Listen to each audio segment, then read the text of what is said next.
For over 1,000 generations, the Jedi Knights were the guardians of peace and justice in the old republic. Before the Dark Tower, before the Empire. If you remain the power of the dark side, You may fire when ready. I'll show you the dark side. We would be honored if you join us. Don't worry, Arthur. We're going. Back it up. Must come on. But what you have there. I am a Jedi, like my father. Force will be with you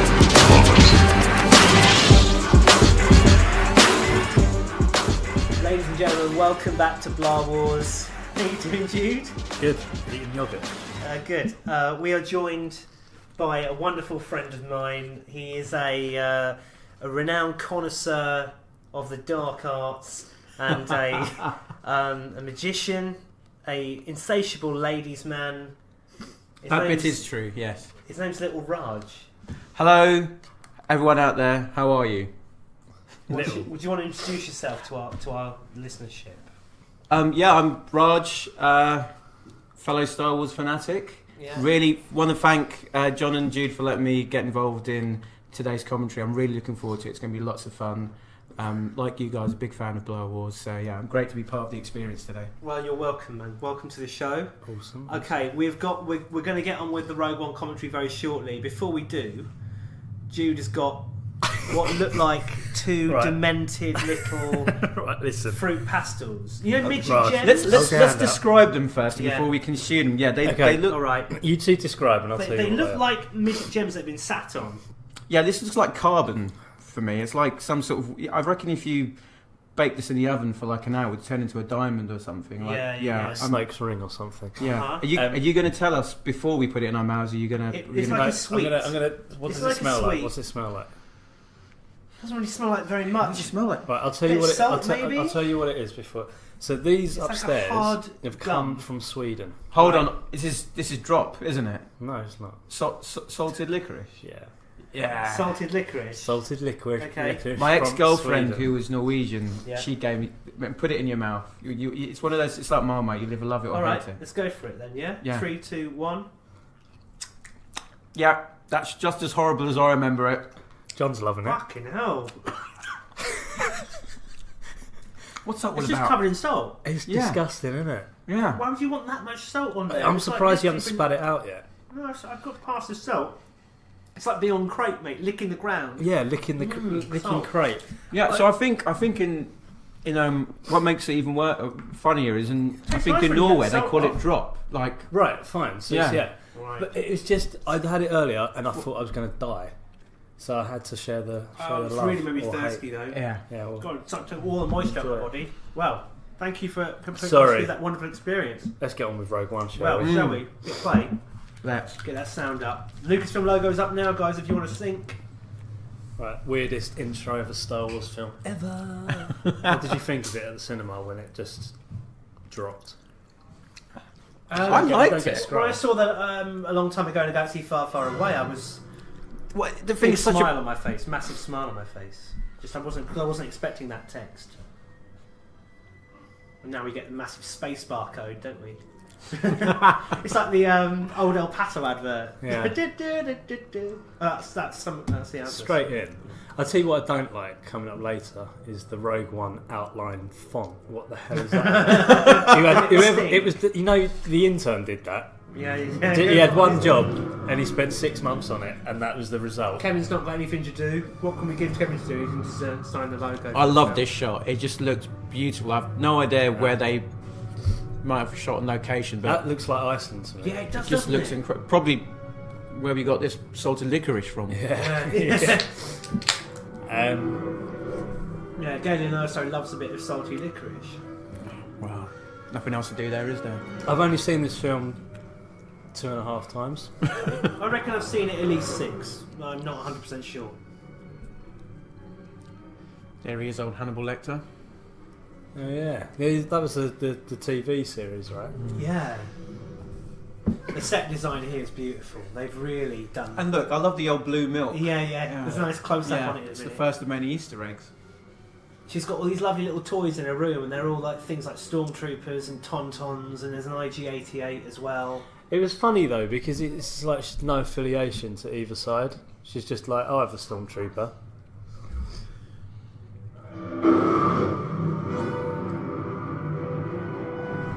And new ships. What are those troopers called? Those black troopers? They're like Death Troopers. Death Troopers. Yeah, which I think are one of the best things about this film.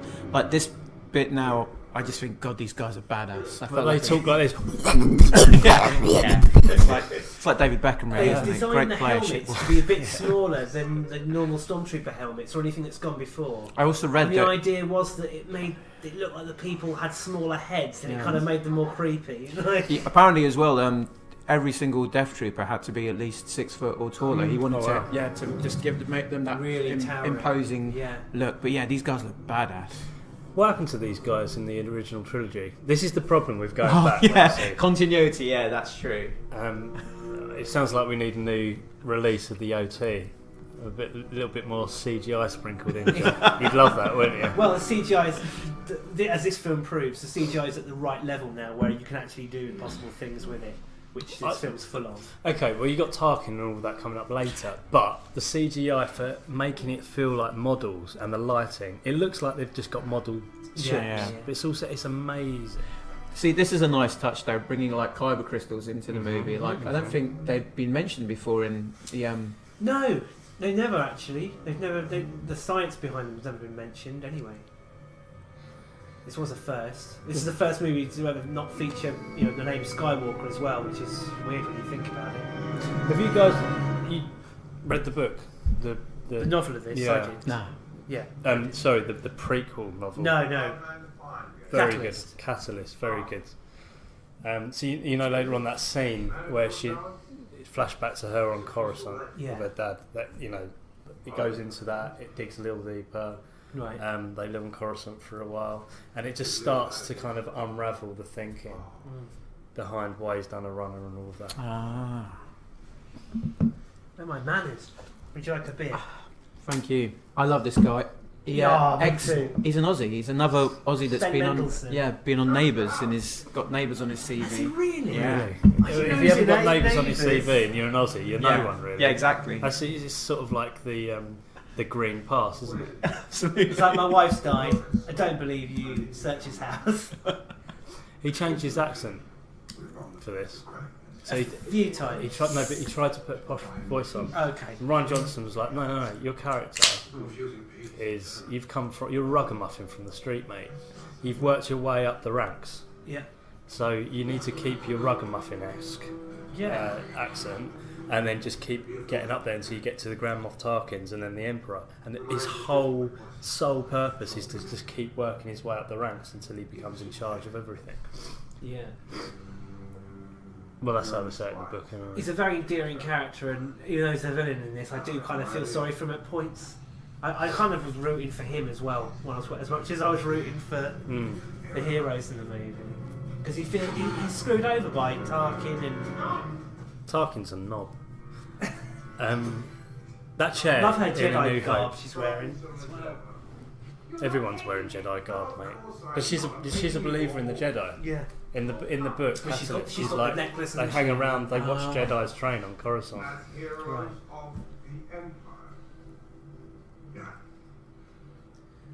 There's just so much detail in this film. That I love scene all in A New look at all Hope, the mate. moisture as well. Look how Yeah, it's just- actually soaked This with location, dew. it's just amazing. It's like, It's nice to see somewhere that isn't a desert as well. Yeah. in Star Wars film. Yeah. It does look like it's a field in like Wales or somewhere, It's a misty, wet field. so this bit is set like what 2 years into the Empire Yeah, it must being be. created. I think it's set like.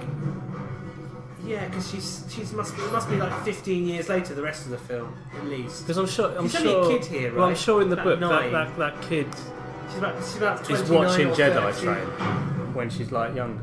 Right. So this is before the Empire. That bit. There's a little toy stormtrooper, lovely little handmade thing.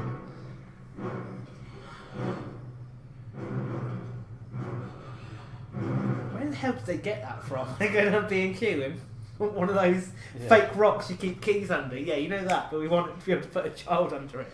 It's the same place where they've got that boulder from Indiana Jones. Yeah. Raiders of the Lost Ark. Yeah.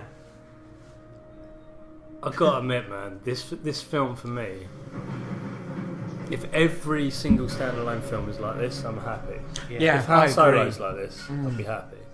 Well, this is a really weird one as well because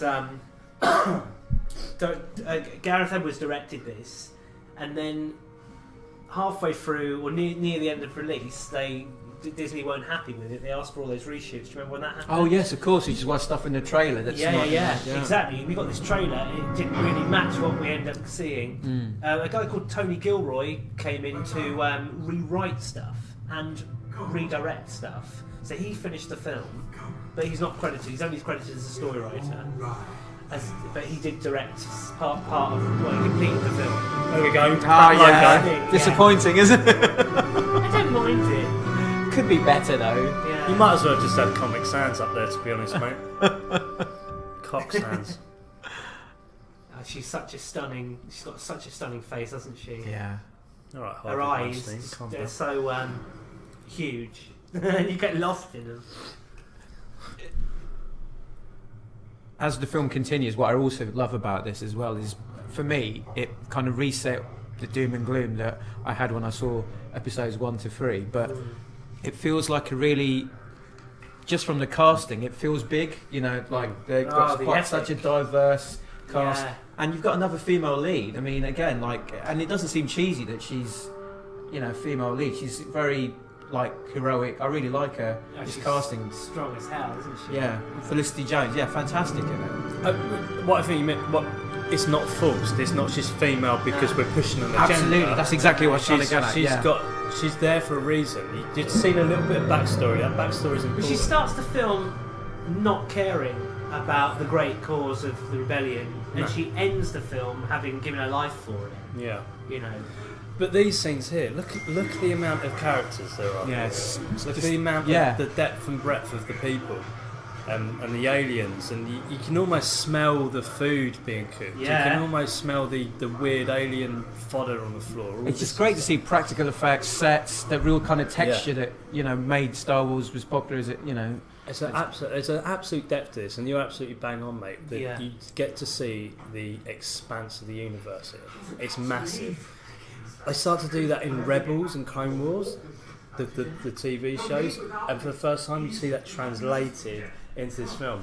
I love those little touches around Rebels where you see or hear, Chopper the little droid. You hear General Saw Gerrera's in this, isn't he? Saw Gerrera from Clone Wars. Yeah. So you get to see the Ghost later. All of those little bits for me, as a bit of a TV Star Wars geek. Sorry to interrupt you. This is a great scene because I remember watching this the first time thinking, right, this is not Star Wars as we know it, because already it starts to feel like a Dirty Dozen, very kind of dark. I did not expect what's going to happen. You've got heroic characters, good guys, who do questionable moral things. It's the greys, there's a lot of these characters have grey things to them. There's also a whole thing for the greater good, in this where the rebellion looked at like terrorists, for example, like extremism, which is obviously coming from modern, current affairs in our world. So they needed a cocknose here. That's what they needed. Wacka wacka wacka wacka. I'm talking about. Cocknose. You got a cock for a nut. Diego Luna as well. Yeah, it's great to see good casting as well. Too. Yeah, I was going to say Tu Mama Tambien. Yeah, I can never remember the correct title for that. That's the first film I ever saw him in. Yeah, too. fantastic. Thankfully, he doesn't lay on a diving board and masturbate in this film. Never know. Director's cut. Could have happened at the end. And this is beautiful too. All these great, big, enormous statues of Jedi. Fallen Jedi. Now they're mistaken for mountains or cliffs. Oh, this is where we meet Bodhi. He's like my favourite character in this, maybe. I've got one issue with Bodhi, which we'll come to when he appears on screen. Okay. Did you know? Have you heard Riz Ahmed's rapping. Yeah. His hip hop and whatever he's got. It's the Sweatshop Boys. I think that's his rap that's group. it, yeah, Sweatshop Boys. Yeah, check that out if you haven't already. It's I love the old school MC text as Riz. well. Yes. Like reminiscent of. Yeah, like Return of the Jedi when Jabba talks or whatever. Yeah, really cool character, but he's got a rat's tail in this movie, right? He has, hasn't he? Like, Didn't Rodney Trotter have one of them briefly? I mean, it's concerning, you know. Well, maybe that's all the trend on Jedi. I don't know. The use of their helmets, though, you've got like a biker scout from Endor there, and you've got a Rebel Alliance like commando helmet from Endor. Wobani, acronym of Obi-Wan. Imperial Labour Camp. This place looks straight out of Battlefront. You expect there's more to be going on here, but it's very briefly seen. You don't know much about it. Just on Jeddah, the lighting, the clothes, it felt like something out of Return of the Jedi. Just the art direction is bang on. Yeah, it does. With these new films, I love the art direction of Last Jedi, but it's almost too colourful and too shiny. Whereas these, I think the original trilogy worked so well because it was grounded in authenticity for art direction. There's lots of greys and stuff.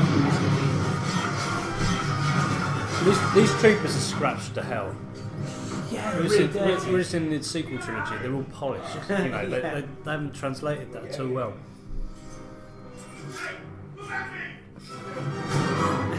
She doesn't even like to be rescued. She just wants to be completely by herself. Congratulations, you are being rescued. It's quite violent as well. This is great. Congratulations, you are being rescued. It's brilliant. Please do not resist. I really want to see those scattered around the OT as well. I need to CGI these things back. Yeah, on this story I was like, that's going to be an Imperial droid, are they going to be everywhere then? But I When I guess... saw this, I was full stunk on, mate. And you know, some of the X-Wings here are cardboard models just in the background. I mean, no shits, they really are. But it works, doesn't it? It works. does, yeah. It feels like you can. So immersive. Yeah, you can taste it almost. And look at that, like the old school screens and stuff. Buttons. Load of guys in grey just turning dials. They did very well at recreating this set. Yeah. And casting as well. They've casted people to make them look like they're from the 70s as well. They've given them the right kind of haircuts, like the moustaches. Yeah. That is your given name, is it not? Jin Urso, daughter. You wonder where they get their intelligence from. But this film really kind of reveals the cogs of the rebellion, what it takes. They've got all these different informers all over the galaxy. And One row back. Same actress as in. that's right, yeah, she was in Revenge of the Sith. She was deleted, wasn't she, from the film? She was deleted from 3 scenes.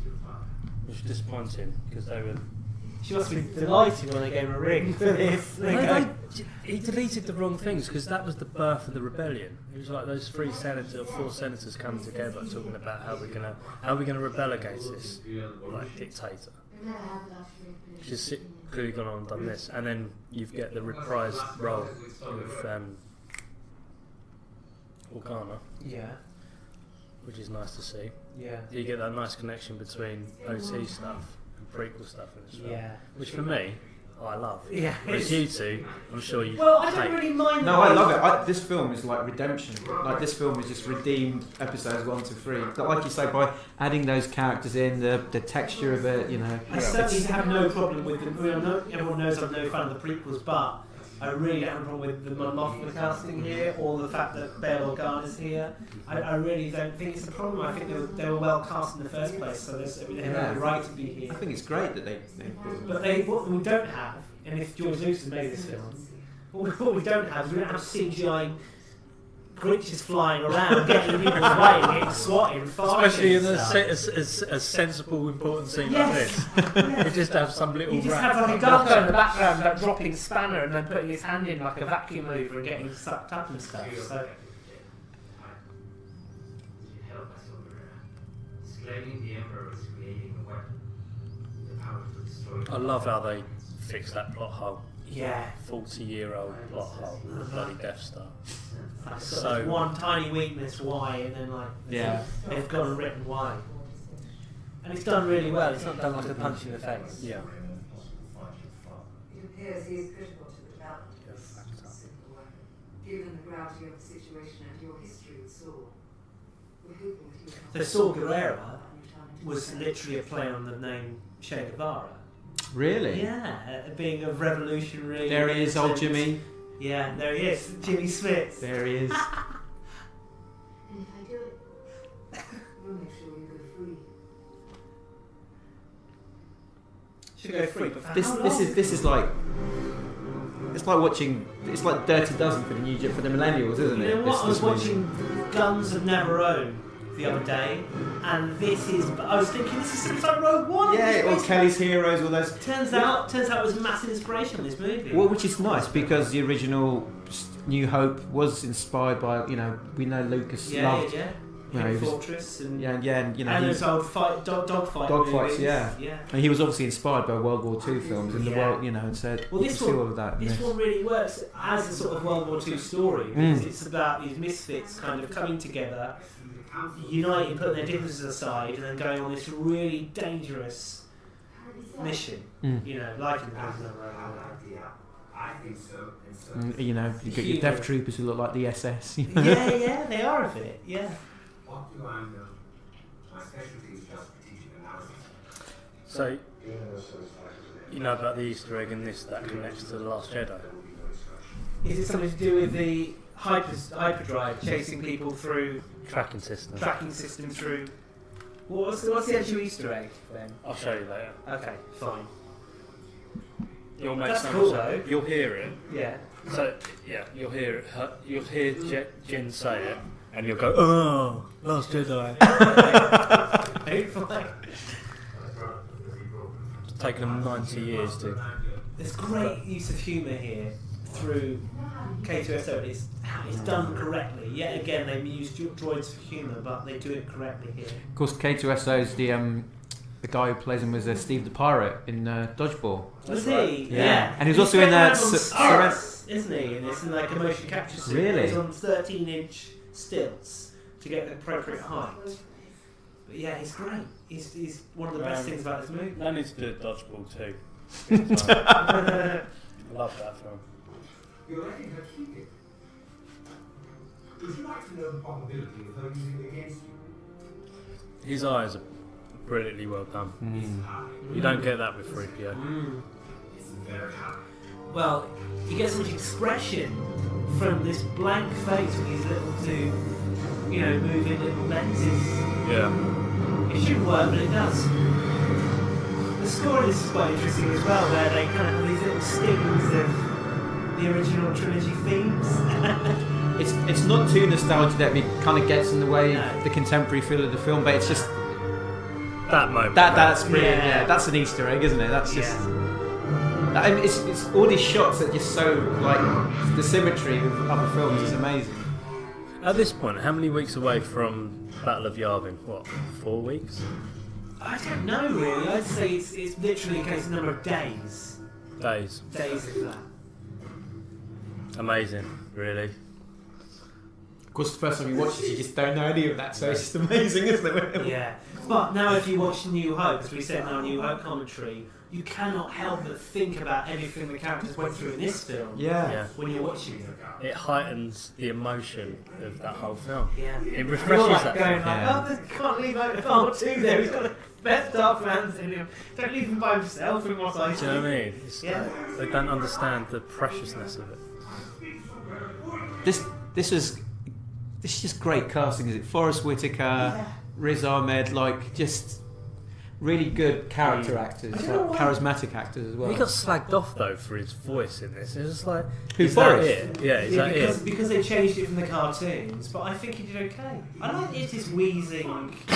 Yeah, because he gets injured, right? Yeah, he's this wheezing kind of guy that's being held together by all these artificial limbs and things. I'm just glad he didn't use the same accent he used in The Crying Game when he did the world's worst English accent. Right. If you ever watch The Crying Game, he's in it. He plays a British Army officer. Yeah. It's Fucking terrible. Fucking terrible. Pip and all that kind of stuff. Yeah. Quick drag. I don't know what's in that, but I'm sure it's lovely. Gargle Bailey! That's the kind of thing he does. Bucale! I'm going to put you in a cell with a massive squid and it's going to molest you. Deal with He it. has it. Oh, this is the bit in the cinema where everybody starts rubbing the fucking chairs bare and wearing velvet. It's Even the so whiteness, the exciting. whiteness of that. Look at that, that's nice, isn't it? All the layers. So we're It's great that they got rid of talking the about. strings. They've removed the strings. It's just Yeah. fantastic. So for those of you at home listening, we're talking about the first time you see the Death Star and the shield going in, and you got the And now Death we've Star got the destroyers. Tarkin. Did you know this was coming when you went this bit? I heard rumours of See, I didn't know- CGI I didn't Tarkin, think they'd but do it. I thought didn't it'd just think be it the was real. reflection, and that'd be it. And then when he turned around, I'll be honest, I didn't know whether I was getting mind raped. Do or you not. know how Cut they that. We're did gonna have to it? cut that. Sorry. You can't cut it. It's commentary. Whatever it was, I hope no one heard it. Apologies, I didn't mean to. Do you know about the way they did this? I know that Because the actor was from Holby City, that's all Guy I know. Henry. Guy Henry. So, in order to create his face in CGI, some clever dick at Lucasfilm did some research and realised that when they made the film Top Secret, which Peter Cushing has a cameo in, Really? yeah, he's got a great big prosthetic fake eye in that film, and it meant that they actually did a casting of his face in 1980. So they went and found the casting, made a mould of his face, and then 3D scanned it, and then they had an actual movable 3D replica of Peter Cushing's face From 1980. from 1980, 3 years after Star That's Wars. pretty and amazing. They could then And that use would never have happened if it Look wasn't at that, for it's incredible. the Internet Movie Why Database. do people slag off the CGI there? I think it's bold. Good for them. It's bold, Yeah, it's ballsy. brave, and they used him so much in this. They didn't just do 2 or 3, fleeting scenes. He has about 10 minutes screen time and all. I mean, given it will look really bad in 10 years' time, but who cares? I don't know if it looks so photographic. Well, when we do the 10-year anniversary of this. Yeah, we'll get back together. We'll get to. They've Coruscant. done a great job of making Ben Mendelsohn look younger there as well. And in fact, they make him all look younger, don't they? Yeah, but even things like sitting there drinking the space equivalent of whiskey Yeah. adds a certain And Star Trek, they'll be Romulan ale. gravitas to it. As a parent, do you drink whiskey in front of your child on a regular basis? I don't drink, mate. Stop drinking. I don't. Because of the child? Yeah, because of the child. Would you not then? Are you not supposed to drink whiskey in front of children? I know it sounds weird to It's say that, but when I was okay watching that to scene, I was say. like, I don't like, is that something, It was all very Maybe sort of okay to macho in sit. front of this young girl. It was, Yeah, that's what I was thinking. It's like, I wouldn't, it was like it's sort of a Mad Men scene. Yeah, You know what I it mean? did feel a bit like Mad Men. Yeah, totally. The child's watching us talking and plotting. Yeah. I just noticed Diego Luna's wearing a little, what do you call that, gilet? Like, I think he's Yeah. borrowed that off Martin McFly. Yeah. Oh, he's just dipped down a super try. So. Barber coat. Oh, Jude's got one as well. Vests are very useful in the Star Wars universe. Like loads of little pockets you can put bullets in and stuff. Not bullets, but everyone's got basically pens in their pockets, haven't they? All the Imperial officers have got pens. But it's these little kind of. I think they hold data about you. And Yeah, and so stuff. it holds data where you've been, security cameras, if you've opened doors or whatnot. Right. This was actual I location love shooting, theatre. wasn't it? This must have been. Doesn't look like it was done in a computer. It must be. It's a combination of things. I mean, later on we see Jeddah. A lot of that is really shot in the Maldives, but there's so much of the background was put in later. Yeah. It's by CGI. A bit like Canary Wharf. Is it Canary? Yeah, Which yeah, we'll come exactly. to. Yeah, which you see in this as well. For a minute, I didn't get the reference, but yeah, I got you. You get a real sense Isn't it of great to effort. see a Star Destroyer in an atmosphere for a change rather than in space? The scale of it. I love it. What are you going to say about this? I was going to say, it just feels like it's such an effort in this film to go from one place to another, even through hyperspace. Yeah. It takes a long time. There's a lot of chat going on through hyperspace. Even there, where they've landed, they've now got a massive trek to get up to the city. Yeah, through They must be deserts. knackered. By the time they get to the Battle of Scarif, And this happens in a matter of days. They're not sleeping at all, are they? She had a kip on the ship. It's that blue milk. It works wonders. It's better than coconut water. Yeah, exactly. Keeps you going. It's like taurine. This is great little physical comedy here where he just drops the bag carelessly. Doesn't sound so bad to me. I remember seeing some test reel footage of that at Star Wars Celebration, and Oh, really? everybody just cheered. Like there's no sound on it, but just people just applauding it and laughing and saying, "Look at the body Here we go. language." Yeah, this is pretty big. It reminds me of that squid out of The Little Mermaid. Oh yeah, the Queen, The Queen squid. the evil Queen, Ursula. What do you want? Some legs? Who's to say that? Jude, you want some legs? It's just filth, that. It is, isn't it? If this thing like reads your mind and wipes out your mind, how does he have his mind afterwards? I don't think it wipes your mind. It's just like truth. It's kind of like physical truth serum, isn't it? Look at the bars, the proper Jabba's palace bars as well. That kind of This is great, isn't it? Like, it just feels like you're in Marrakesh or something. yeah. I imagine if you were to go to Jerusalem or somewhere Just like that, everywhere it you would look, have that film. It's so rich. There's so much shit there to look at. Those. I was going to ask you. Those dudes with they look like Imperial Guards. Look, here we go. Easter egg. Oh, yeah. Is that his catchphrase though? Yeah. Like, you just watch yourself. Is that? It's like he says that to everybody. Butt face. Little hologram of Bodhi there. But if you think, if this is a matter of days, they've literally got off of Jeddah, luckily, and gone to Mos Eisley, Yeah, sorry. the probe droid in the background briefly there. This is what we're looking for. The temple's been destroyed, but show me their way. I'll give them your name. So they're the Imperials are here because they're mining Kyber crystals, yeah. Kyber.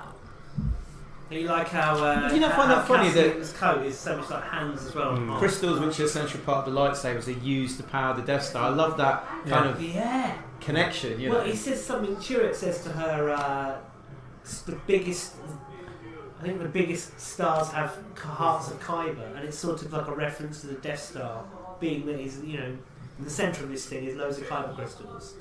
Luckily, they all got green lightsaber crystals, though, right? Yeah. Surprised it didn't come out multicoloured thing. rainbow colour.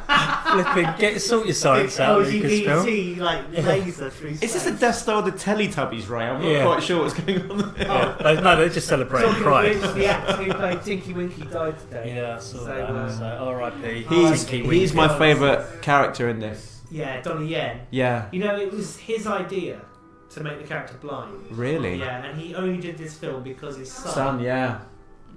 begged him to. Not the first choice of this part, though. No. Originally Jet Li. Indeed. Yeah. Yeah, he's a lovely guy. He's a It's just his warmth. It kind of, in quite a dark film, his kind of Yeah. optimism and hopefulness. He's sweet, isn't he? Yeah. And he kind of seems a little bit kind of frail. And he needs his protection, and later on he has this moment where he just steps And his out friendship, and goes, yeah, "Ah," it is. and it's just He's lost everything. He's lost everything. But he's still got that belief and hope in this force thing. Yeah. Which I suppose is their god. And Because they can't use the force, but they worship Yeah. the idea of the force. And that, whether you're religious or not, the Force is all very much central to the Star Wars mythology, and he embodies that in his movie. So yeah. I love the way this tank looks like it could have been a toy invented by Kenner in the 1970s. Just like a little thing, dreamt it up to release it as a Return Jedi kind of little mini rig. An extra kind of toy. Do you reckon? What's his name? Ralph McQuarrie? Yeah. Do you reckon they went back to some old Oh, artwork? the Vader's castle. That's all. Of course, that's yeah, all yeah. from there, and so much of what they do now is based on McQuarrie's artwork and concepts. It's great seeing those again, those little detonator things. Do you know what? And that's where they went wrong in the prequels a little bit. You lose that originality. Yeah. You know. Yeah, totally. That's Doug- Warwick Davis, isn't it? Or is it Jimmy V? I think it's Jimmy Warwick V, Davis so does small. do other roles in this. It just feels amazing, like with the scale of the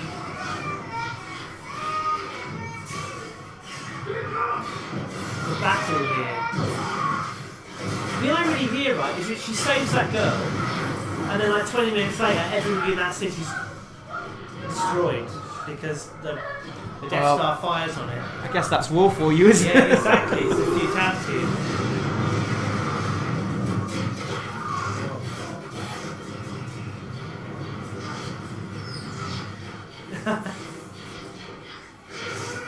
This is kind of what you want from a Star Wars video game. You really get something close to this when you play the new Battlefront. I always knew these battle scenes would be hard to commentate on because you get so immersed in them. Yeah, Oh god, yeah.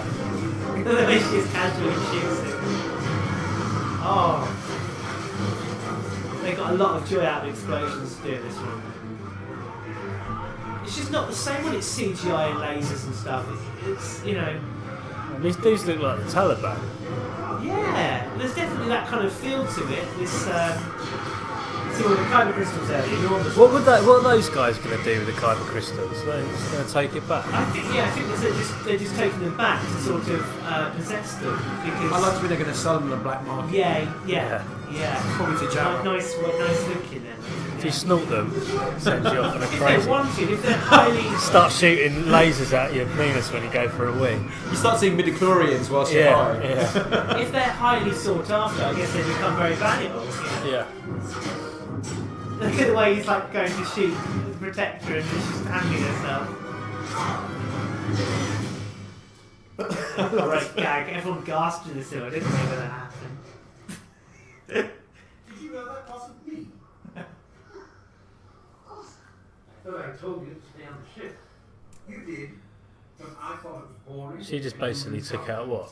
Seven Yeah. odd stormtroopers. No, this he's got a little grenade in his hand. You're right. I should just wait on the ship.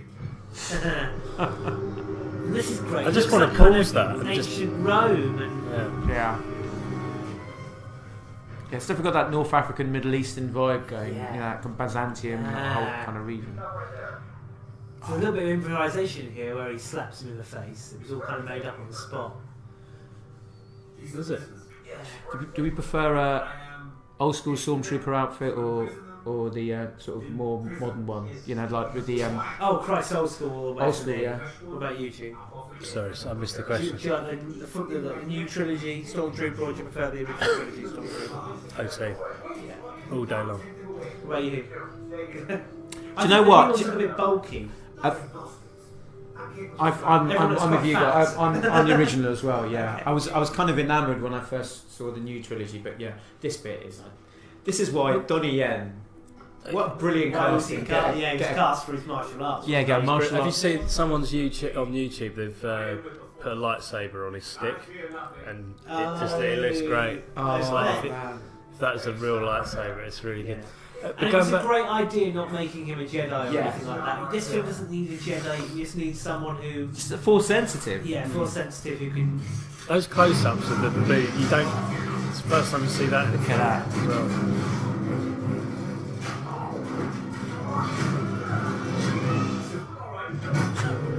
Your foot's alright. You can see him as a human shield. This is fucking great. It's a combination of skill, but I'd say 80% the stormtroopers can't aim for anything. That kind of crashed X-Wing. Yeah, they've got like worse aim than like Colombian drug dealers, haven't they? It's terrible. Not a problem for You almost shot me! That gun's great. It's so big that it requires a backpack. Where's that X-Wing come Charge. from? It's smoke in that X-Wing. What's Yes, going on there? that's crashed for some reason, but maybe that was a deleted scene. It's Jude's next, Jedi detective. That's what he's. Hey, maybe that's how Bodhi used that one or something. Maybe that's why it's crashed and smoking. No, but Bodhi's a TIE fighter pilot. fighter. I know, but maybe he used that to get here or something. Maybe. It could be. I'm sorry about the slap. I love the relationship. So bad to slap. My whole jaw's been dislocated. Yeah, the there's a relationship's lovely, great. there's a lovely romance. There's a bond, right? Yeah. It's Friendship. a real brotherly bond. It reminds me of Big Raj. You get us to store Yeah, It's kind of dynamic. I looked at this So again. for those of you who won't know, but Yeah, my best mate, Big Raj. It's like well, Raj used to live with someone called Raj, yeah. and to He's differentiate. been like my best friend for like 20 years. So. Yeah. We have, He was Big Raj, and Little Raj, Raj. who's sitting with me now, is Little Raj. Because me and my friends were asked to solve her error. Can't you came down? Because I'm the daughter of Galen Usher. I wouldn't go announcing that. I don't know who you're talking to. I do like the idea of This is introducing great. new Are you species. kidding me? I'm blind. Brilliant. Yeah, it's very good. I've not noticed that before. that's nice. I do like the idea of introducing new aliens, species. But I just want to see familiar stuff as well. Yeah. Like, Well, I think they get the balance a bit right. there's too many bloody humans in the galaxy for a start. Yeah. Like, let's sort that out.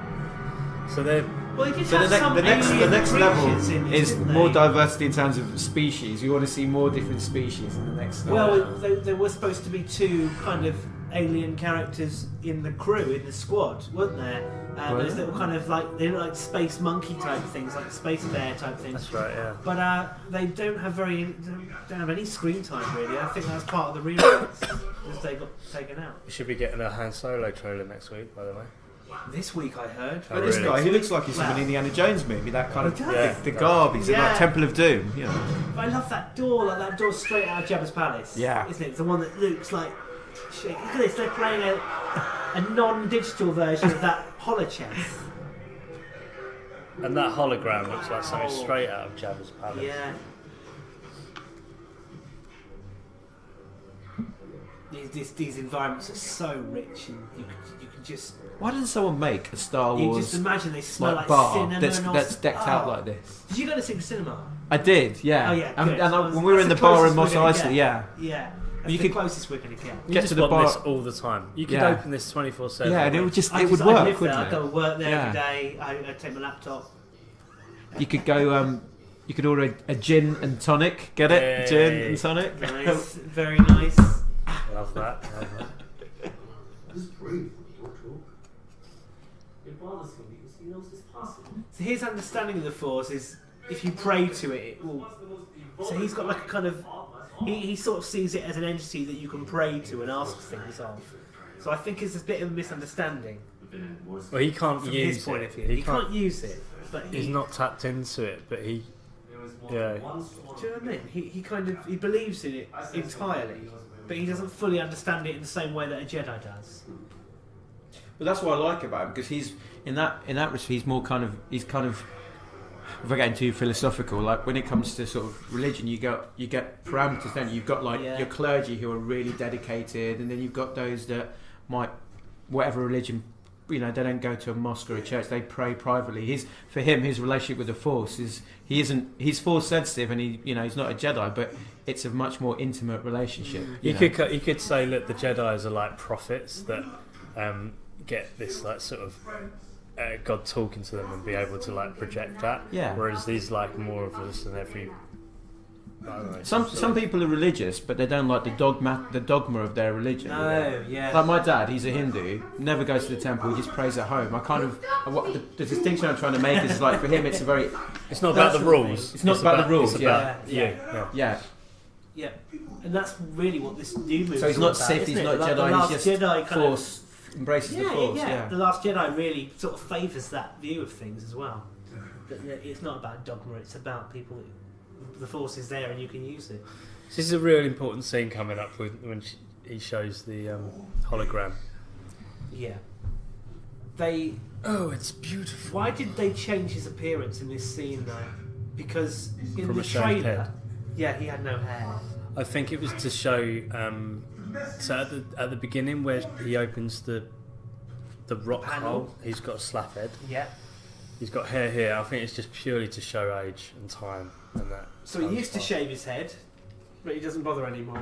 He's gone, I can't breathe and walk, mate. I've got fake legs. My hair is something I'm The not last thing going I'm to... worried about right now is shaving my Maybe shaved heads were all the rage back then. Yeah, it's the fashion's changed. David Beckham's doing it, why don't I? You know, that's... Yeah, perhaps. But that's why I've grown my hair. There's not much to let me left. I'm going to grow my hair out, so there's more of me. Yeah, there's all these extra lines as well, like, you know, what will you become, and all this kind of stuff. On the Blu-ray, there's loads of deleted scenes. I've not bothered to watch them. Have you? No, I've not seen any deleted scenes. I don't even have the Blu-ray. I don't think there are any deleted scenes I'm available. sure there's deleted scenes. There are deleted scenes available, but not publicly accessible, I don't believe. Well, I'm pretty sure. That's something for them to sell But again. this is one of the first Star Wars films I didn't actually own on DVD. I literally bought this off Sky. I'm like, well, I don't have to pay for a Star Wars film anymore. Well, I paid for it, but pay for a digital copy. I guess I'm more comfortable now, not physically owning things anymore. I don't need a video or DVD. Man, that was part of the pleasure of buying those old VHS, was the packaging for me. Oh mate, don't get me started. Don't get me. Yeah, I totally agree. Yeah, that was all the part of the excitement of the experience of getting having something tangible in your hand, isn't it? Beautiful shot there, the Death Star. Oh yeah, it's They great. did something beautiful here by showing you the Death Star not upside down, but you're looking at it from below the Death Star. Tarkin's really tall here, isn't he? A bit too tall. So one thing I never really got is why is old Krennic got a white garb compared to everyone else? Like, why is he so special? Well, there is a character in, we don't know why, but there is a character in the original Star Wars film sat around the table wearing a white uniform. So I'm guessing it's something to do with rank. Something to do with he's like a weapons director, isn't he? A project director. So I'm thinking it's got something to do with that. He's obviously very senior, but he's not. He's below Tarkin. So that guy, he appears in.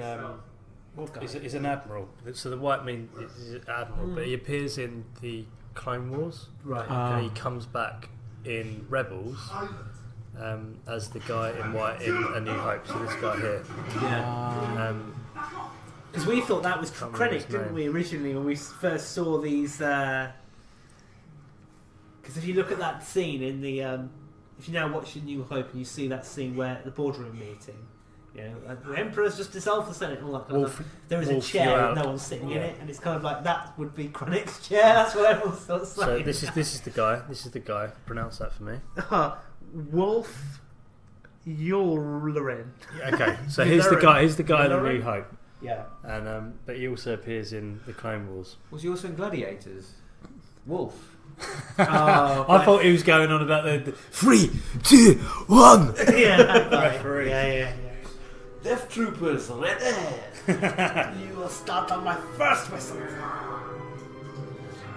I hated that. He pressed one button and all of them light up. Like there's a glitch in the system. I love the way they fire this. They get this incredible explosion, and that was just like level Was one. there a tear in your eye? Desolation. This bit. There was a Yeah. little bit. Perhaps there's a chance to save the alliance. Perhaps there's a chance to explain myself. Galen trying to explain. Imagine this got lost in the post and just arrived at Darth Vader's inbox by mistake. That'd be film over. My love for her has never faded. And how desperately I miss her. I love that. Yeah, the sound design is so good. Imagine what you think of me. When I was taken, I faced some bitter truths. I was told that soon enough Krennic would have you as well. As time went by, I knew that you were either dead, so well hidden that he would never find you. I knew if I refused to work, if I took my own... Sorry, all immersed. It's complete dead air. That's okay. In this scene, it's Just important. enjoy it. Hopefully you can hear it. We are back in our underground fuck dungeon this week, so that we can hear that rumbling sound of the nearby tubes. Actually, at his work, I made myself indispensable. I love how she looks like she's about to be sick. You know, throughout this speech goes on, she looks like she's literally holding Oh, back. it aggravates me so much that she doesn't bother to take the USB stick with her. Or whatever. USB stick. I mean, this bit here, and there's other even better scenes later on in the film.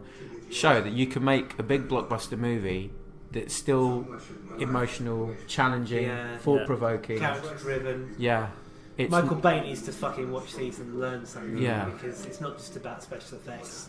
I mean, anyone who's ever had an interesting relationship with their father is probably going to watch this and, the thing is, it did make me think about my father and my relationship to him and whatever when I watched this as well. We've been watching this for 46 minutes now, and in the last 46 minutes I've got more of a relationship and care for Jim than I have Ray. I know her backstory, I know her immediate relationships. At the minute, Ray's just this weird being that bang. Fucking hell, that explosion. Bloody hell, that was just so... Yeah. And it's so silent as well. It's just this distant boom. This is why Gareth Edwards is such a good choice for director. She's literally like Yeah. about to throw up all over the floor. Have you guys ever seen Monsters? Before he did Godzilla, he did Monsters.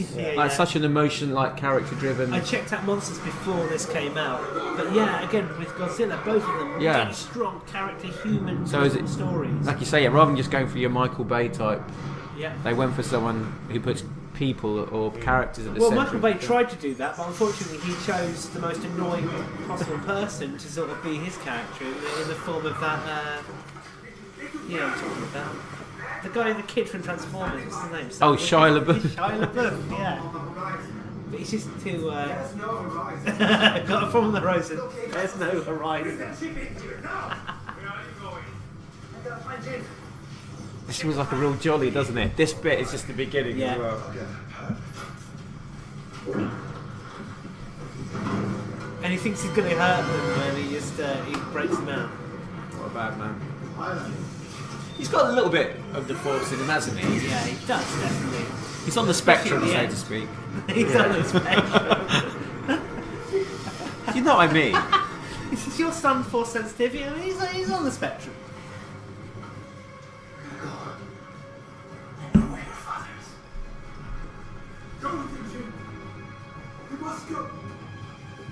His orders are to kill the father, though. This bit's a bit cheesy, though. This bit.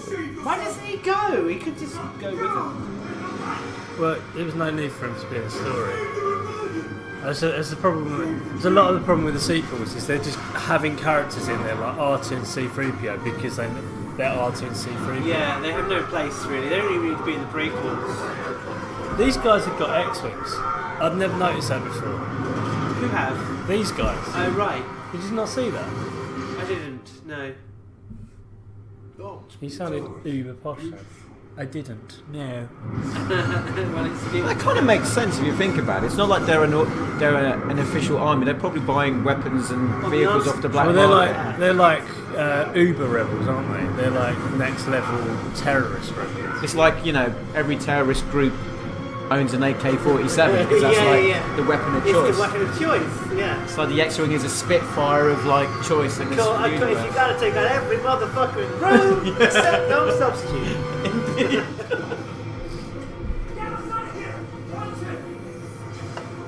Yeah, this is proper tense when we saw this. I'm not very optimistic about our role. That's not okay. That's he quotes all these dreadful odds all the time, like a bit like C-3PO does. The only way to get out of that is hyperspace, isn't it? Yeah. There's no other way. Straight into a Star Destroyer.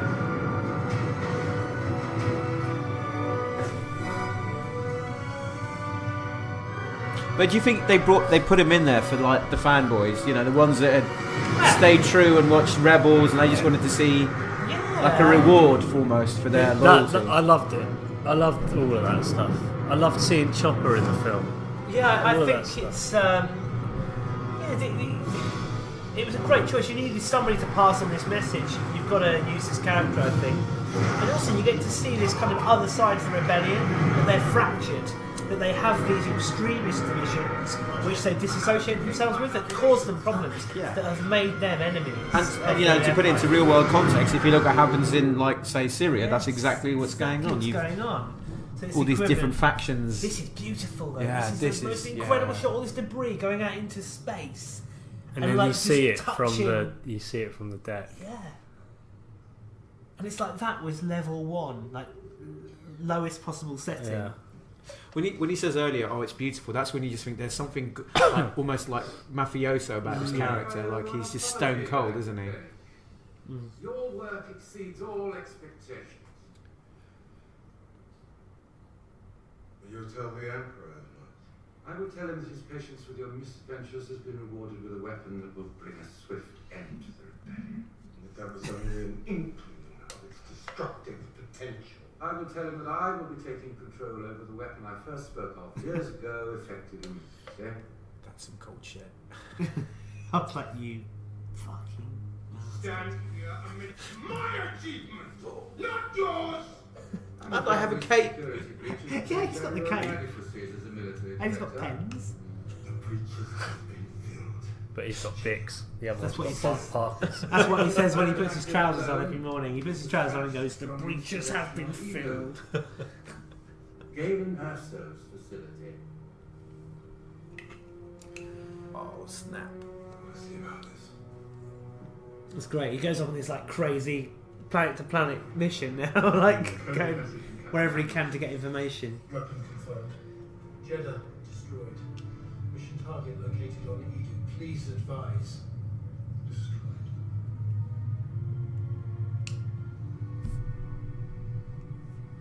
Proceed.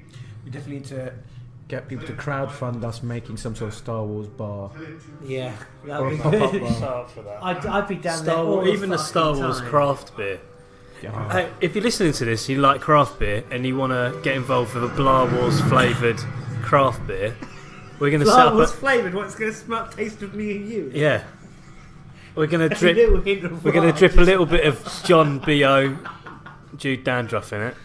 We'd obviously do a light beer and a dark beer. Yeah, obviously. Yeah, So- there has to be two sides. And there's one called Balance. Yeah, Which there's is one a bit called of Balance. Copyright Blah Wars. Oh man! So these are the slow bits of the film. Oh, Yeah. they're travelling through space, but I suppose you need dialogue to get the depth of the both. character. Yeah, you have to bring the story along, right? It's like when you go clubbing and you have those like down bits just to recover, Yeah. you know, emotionally. She's just lost her Prepare father. yourself. Go out for a this cigarette. wonderful city's just been destroyed. I think so. You've got to build up the tension again. Oh man! What's the planet they go to? It's Edu? Edu. What, It's the next absolutely one? wet in it. Your father. Oh yeah, it's like Oh, Yeah. talking of wet, can I just tell a little story over this boring bit? I was in Oxford City Centre the other day, and my son was running towards a big, well, I want to call it a cesspit, but it wasn't. It was a huge puddle. You know where the drains gets blocked and there's all this mud and crap. He ran towards that, and I thought, oh, I better run and chase Percy, it. how old's your boy? It's like nearly two. Muddy puddle. Muddy puddle. Right. Run towards it in front of everyone. I ran towards him, picked him up, and the momentum just took me, and I just fell slap bang on my arse, elbow. But I had him above, so he was dry, and I was just sopping wet. I had all this mud and feces and everyone around me. No one helped me. They all went, oh. so it looked like you voluntarily dived in the puddle. Yes, and to say held your son out it was the just way. like thanks. I'm sure someone said skank and from a distance and tramp. Oh, those people in Oxford are so yeah, lovely, aren't I've got a they? little nice bruise there on my elbow. My arse is black. Oh. So yeah, if you ever go to Oxford, I think there's a tear in his eye as he tells us his story, ladies and gentlemen. He's obviously sort I of was just emotionally scarred. Edu was as wet as I was on Saturday. Okay, see the connection. That was the only connection I could think of. I believe her. So look, they've just seen this incredibly dangerous battle station. There's no way. The only one way of actually disarming. They it. haven't. They haven't seen it. They've just seen the explosion. They've seen the explosion, but they haven't seen the weapon, so they still don't really know what it is. Okay, They've heard fine. what it is through. I thought Dad. the argument here was that nobody believes the Death Star's real.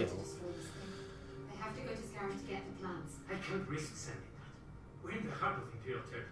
Where the fuck do they build a Death Star? I mean, it's so It started on humongous. Geonosis. Okay. Started on Geonosis, and it was just the ring, and then they killed all the Geonosians to like Because they were make making sure. those horrible noises. Well, no, they just wanted to wipe out any mention of this thing. Okay. Look at the size of that thing. Look at the size of that thing. He looks absolutely off his rocker. Corsair for Edu, sir.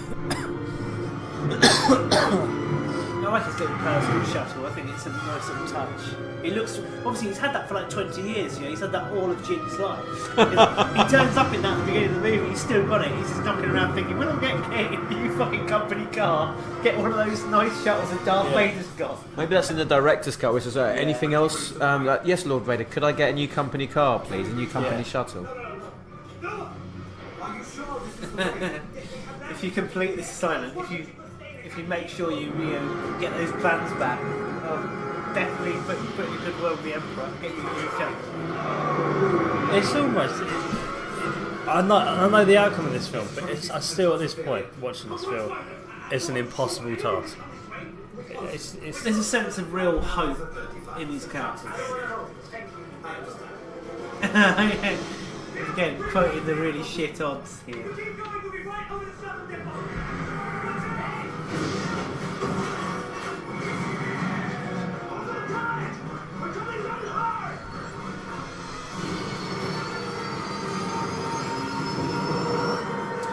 There's a lot of that in this movie, where the camera is like mounted on the side of the ship as well, so it's sort of fixed view of the landings. Signal's gone dead. Squadron up. Target Edu. Oh, game time, boys. Game time. Yeah. They cocks it up though. They do. They kind of come at the wrong time. Right. I'm going to nip to the loo. Be back. Okay.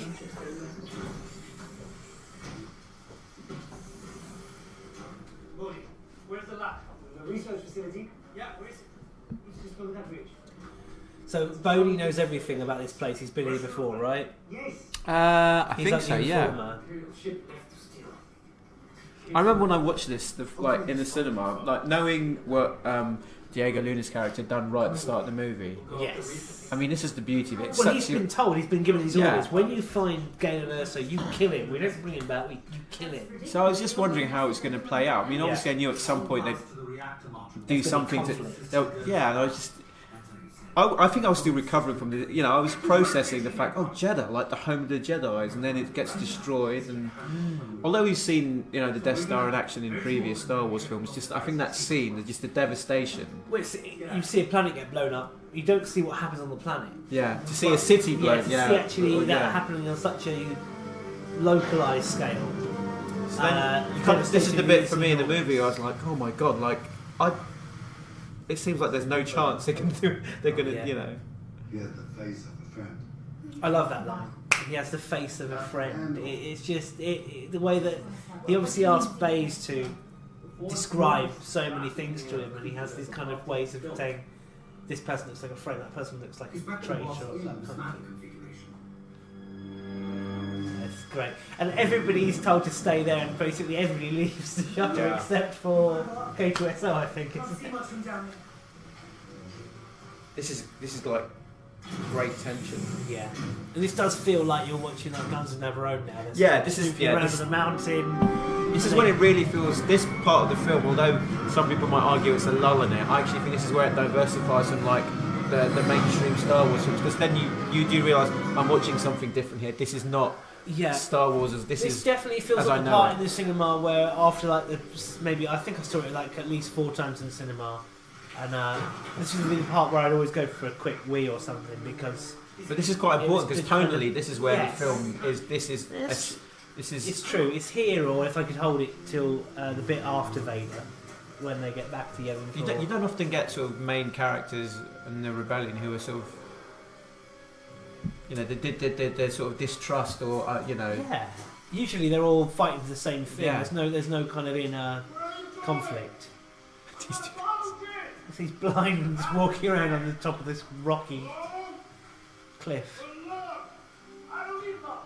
He's a bad. I don't care if he's not. I don't care if he's not a Jedi or a Sith. He's a badass. He is. Yeah. He's a spiritual kind of character of this movie, isn't he? I wish he was my yoga teacher. Imagine that. And his little mantra: "The Force is with me, and one with the Force." Absolutely, yeah.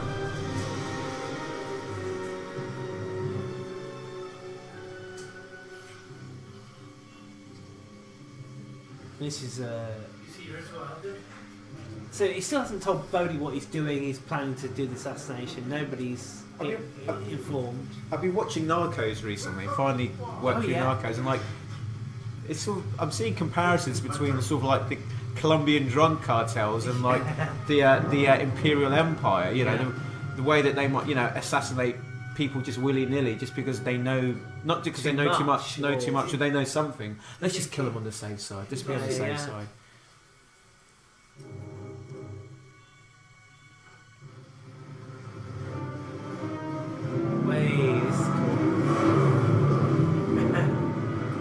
Again, great sound design.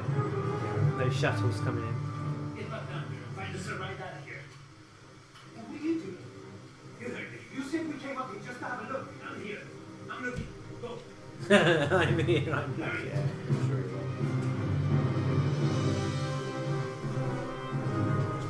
So that's his like personal entourage. Those 6 death troopers. They kind of go with him everywhere. His little Sicarios.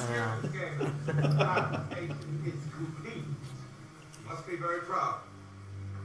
Proud as I can be, Trinity. This is kind of like a callback to the first scene as well. With the rain and shit. I love this because you know the shit's going to hit the fan. Yeah. Well, in the cinema, I wasn't sure. I didn't know how it was going to play out because I thought so much stuff I'd seen in the trailer didn't end up happening. So that completely misinformed my preconceptions of the film. I was just thinking, what's going to happen? Like, Gentlemen, one of you betrayed the Empire. One of you has conspired with a pilot to send messages to the rebellion. One of you is probably Mark When Knopfler I from Dire urge Straits. that traitor step forward. oh gosh. Take the shot! Come on, guys. What did you expect? You're working for the Empire. Very well, I'll consider it a group effort then. Ready? He gives the command to fire, but no one actually does.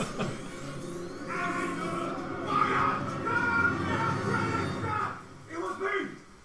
It was me! What are you going to do? What are you going to do? They have nothing to do with it. Spare them.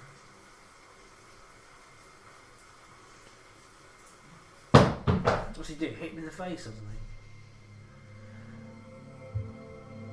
Nobody can club around the ear. I was kind of expecting Jim to come running in at this point, you know, and have like a fight with him. Has he got pyros in his... yeah, it's just the little pen things again. Oh, that's right, yeah, he executes him anyway. Oh. Bastard. Nothing like a We slap used to be old friends. back of the hand. How do I know the weapon is? Could you imagine, like, all that...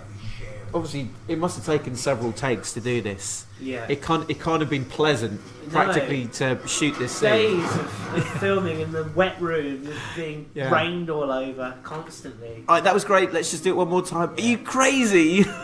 I'm soaking. Cassian, can you hear me? I'm here. Is that working? Affirmative, yes. Although we have a problem. There's an alliance squadron approaching. Clear the area. Shit.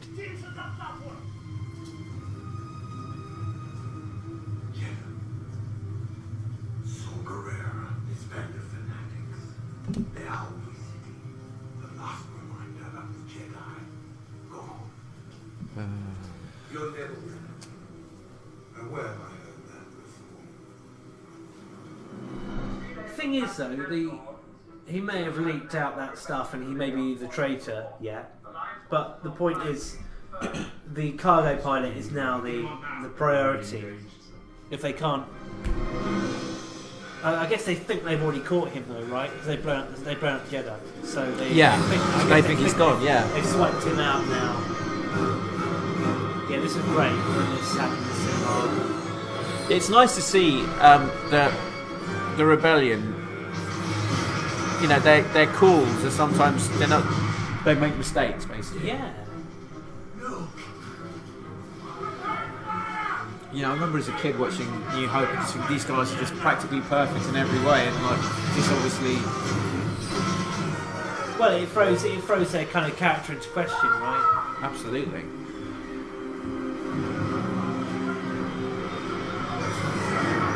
Whoa, good timing. I don't think I'd shout father if I was her though. I'd be. This is cool. Where they actually scrum out the fight this now. I think there's a Wilhelm scream coming up, isn't there? Like a proper. Yeah!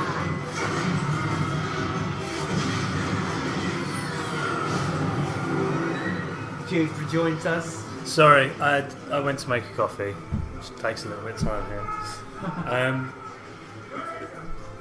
If I was thinking, if you had the choice, let's say you're an Imperial, to be a pilot, stormtrooper, what would you be? Pilot. You think your chances of survival are more? Well, probably yeah, because clearly you don't get taught how to shoot when you're a stormtrooper. I'm much better at flying in Battlefront than I am at like running around shooting people. And it's more fun. It'd be more fun. I'm sure you could find some downtime and like visit like, you know, some kind of cool holiday planet with, you know, definitely lots of booze and women or whatever takes your fancy. I'm sure in the Imperial Academy there's a book and it kind of explains that the pilots were the best of the best. And if you were the best they could get. Stormtroopers are just sheep really, aren't they? Yeah. Just to get, if you're lucky, you get to fly a TIE fighter. How cool is that? Yeah. 2-man vehicles apparently. Well, not the old ones though, but in the new ones, yeah. But I always thought the Y-wing was a 2-seater. I always thought it was like a snowspeeder. Some guy controlling the cat. Apparently, the time it's not. By the way, is that a proto Y-wing? The ones we're seeing in this movie, like it's not the Y-wing. No, it's a U-wing. It's called a U-wing. It's just it was made for this film. But again, you don't see them again because it was written for these movies. The hologram, I've seen it. It must be destroyed. I know. We will. So in the book here, there's a scene where Krennic gets a call saying Lord Vader wants to see you. We'll redirect him to Mustafar. Without Vader in this film, this film is a little bit. It's a little bit slow. Well, they introduced him at the right time. We were just saying this. He's on the poster, and it's kind of like, yes, Darth Vader's going to be back. But let's hope he does do something stupid. They know. How far away are we from Han Solo film? What? Like what? Like 4 months? Like three and a bit months to go. Yeah. Nothing. We've had no sniff of anything. That's a good thing. Just because they've released The Last Jedi and they can't like oversaturate it, they have to wait for that to die down now before they show us the trailer. Trust me from experience, Jude. Overexposure is not a good thing. Yeah. I'd rather know as little as possible. Yeah. That gun, man, is fucking great. Wait till you see Donnie in action. Oh my gosh. The only thing that would, instead of going back to your earlier question, Jude, is I'd rather be a Death Trooper more than anything else. Yeah. So it'd be Stormtrooper, pilot, Death Trooper. Yeah. That would be just amazing. No, special priority. Saying, though, but, I think Royal Guards have got it pretty easy. They literally do nothing. Yeah, they do. They get pushed over by Yoda a few times, but that's it.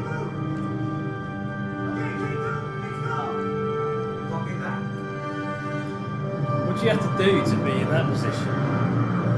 What, get a Royal Guard place? Like, well, you get to see 2 of them in this film, don't you, soon? As well, there's 2 in the background. See you later. So you get another little lull scene where they sort of chatting, but there's loads of tension now because he's just tried to kill her father, and he can sense the tension. Chirrut. I was at the room. Did she see him try and kill? No, she knows that he tried to do it though. You lied to me. Because he found out the gun was in the sniper configuration. This is a good scene though, like his little monologue. Yeah. About what everything he's lost and Yeah. he's been in the rebellion all his life. You're in shock. I'm looking for someplace to put it. Again, it kind of gives you an insight I've said it before. in the real world, like freedom fighters, you know. Yeah, they have their reasons, don't they? You lied about why you went up alone. I had every chance to pull the trigger. But did I? Did I? You might as well have. My father was living proof and you put him at risk. That's what Alliance bombs that killed him. I had orders. Orders that I disobeyed. But you wouldn't understand that. Orders. When you know they're wrong. You might as well be a stormtrooper. What do you know? We don't all have the luxury of deciding when and where we want to care about something. Suddenly the rebellion is real for you. Some of us... This is the moment where she turns. It's Such a fact since I was 6 years old. See, it's scenes like this where I think about that scene in The Last Jedi with DJ and they're going through those ships on Canto Bight and they're like, doesn't matter what side you're on. Well, no, it does. This scene proves that it does matter what side you're on. Well, he's not on either, is he? Well, yeah, I know, but it's just He's, it's like he's saying at that like point- I'm a completely independent person and I'm not fighting for either side. He's You know, basically I his disagree with weapons you in leader. the sense that I think if you're like he doesn't know any better. Sometimes if you're part of a again, if you kind of apply the real world, whether you're like let's say you're a criminal, a drug dealer, or a cop, the world just keeps turning. You know what I mean? Like you can put a bad guy away and someone else will come in their place. So it's perception, right? So Yeah, and I think the DJ character is maybe someone who we don't know, but maybe he just realised it's just all BS. It's not about good and bad people. It's people who have and people who don't. here's one for you. DJ is wearing Snoke's ring. Really? He's wearing the same thing. It's wearing the same ring. So this, I reckon. Yet again, I think we should do a podcast of Jude, Jedi Detective. That's a spin-off show, isn't there? Here we go. So this is Vader's castle. Oh, God. There was so Unseen much for speculation ages. about who that was in the trailer, like kneeling down They there. think they thought this was Snoke the at one Emperor, point. yeah. This is great. By the way, if I ever win the lottery, my shower's going to look like Yeah, that. totally, that. Vertical bath.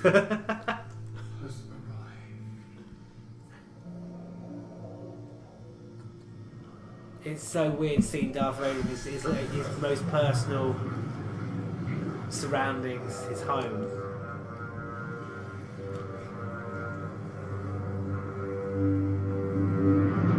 It's done just right, you know.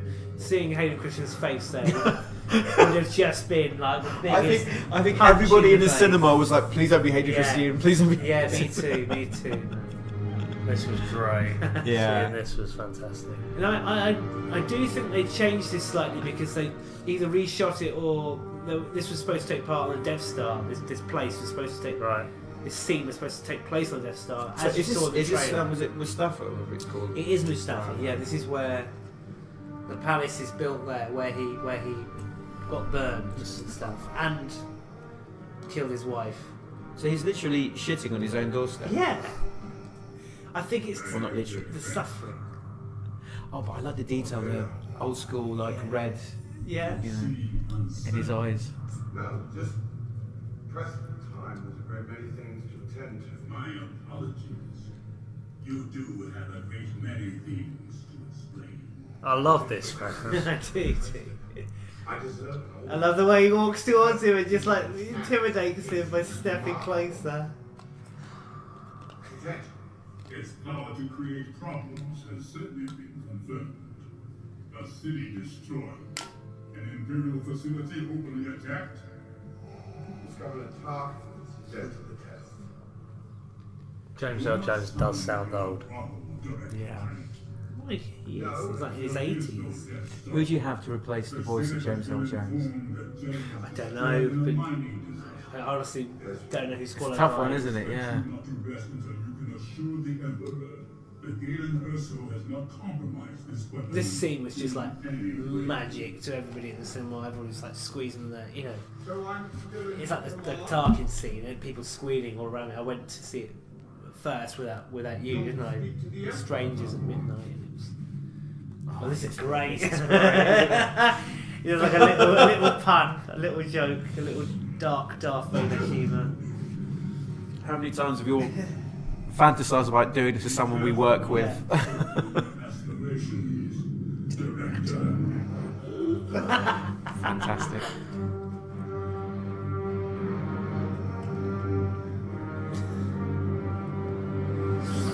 There's a scene there in the book where the servant comes up to him and says like, very few people have had the privilege of seeing Darth Vader in his in his own home. So whatever you see today, you keep it secret until you.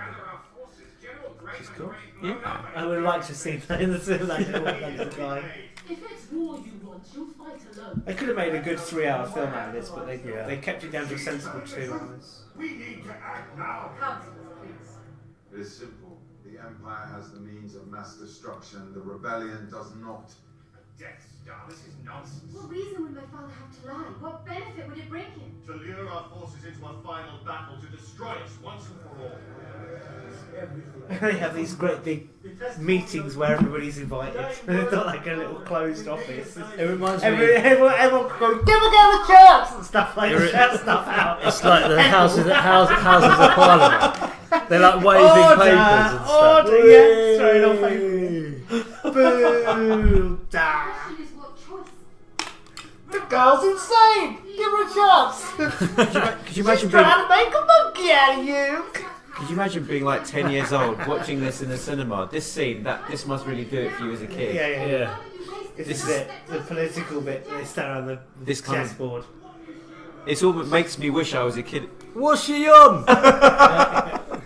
She been at the wacky backy again. She's suddenly become this kind of leader.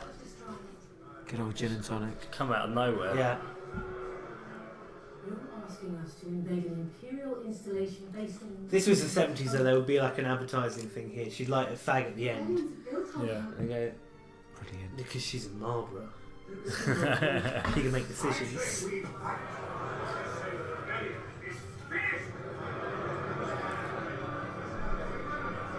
There's one of the monkey men briefly there. But,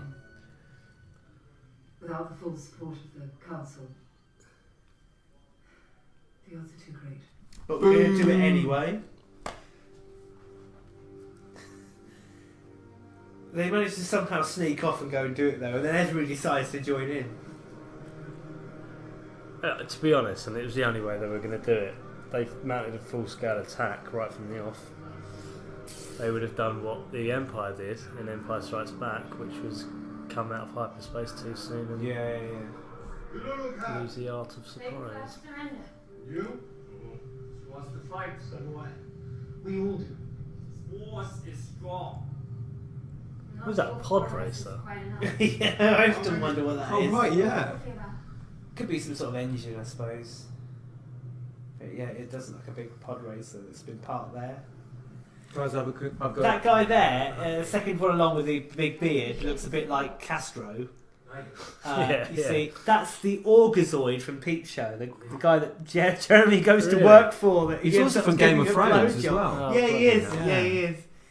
I saw him in a pub in Soho not so long ago. Did you? Yeah. I saw him at a gig. I went to see Slayford Mods and turned around and he was standing there, but with a smaller beard than that.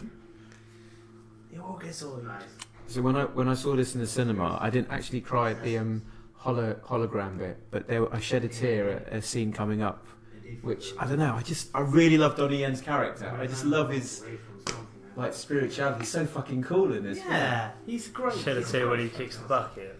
Oh man, I did. I was just like, oh fuck, what's going on? Well, I was at Celebration before this came out, so that would have been like July before this came out.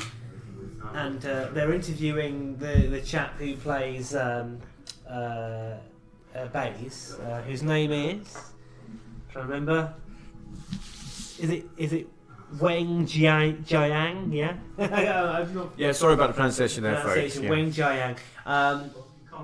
They're interviewing him, and they said, "Tell me about your character." And he goes, "Well, my character is quite skeptical." And then when Donnie dies, I do this, and it's like, everyone just gasped in the audience. It's kind of like you just revealed a massive spoiler, and they interrupted him, and then the presenter interrupted him and moved. I love this bit as well. Oh, brilliant. It was just so annoying. Hassan said I had. Yeah, I'm with you too.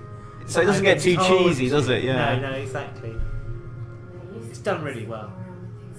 It's not like silly dropping things and picking them up and then accidentally knocking someone out kind of humour, like the slapstick you get with C-3PO and stuff. So yeah, as someone that dabbles in a bit of Amdram, I really love. Oh yeah, pantomime. A bit of panto. I do love.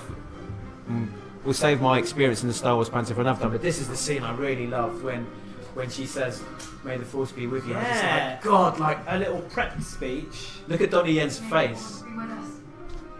Oh, brilliant. yeah. It's like, that's all we need, guys. That's all we need. He's loving it. He has to think up a call sign quickly. Your mum won. That's what we would go for, isn't it? I think you see Chopper soon.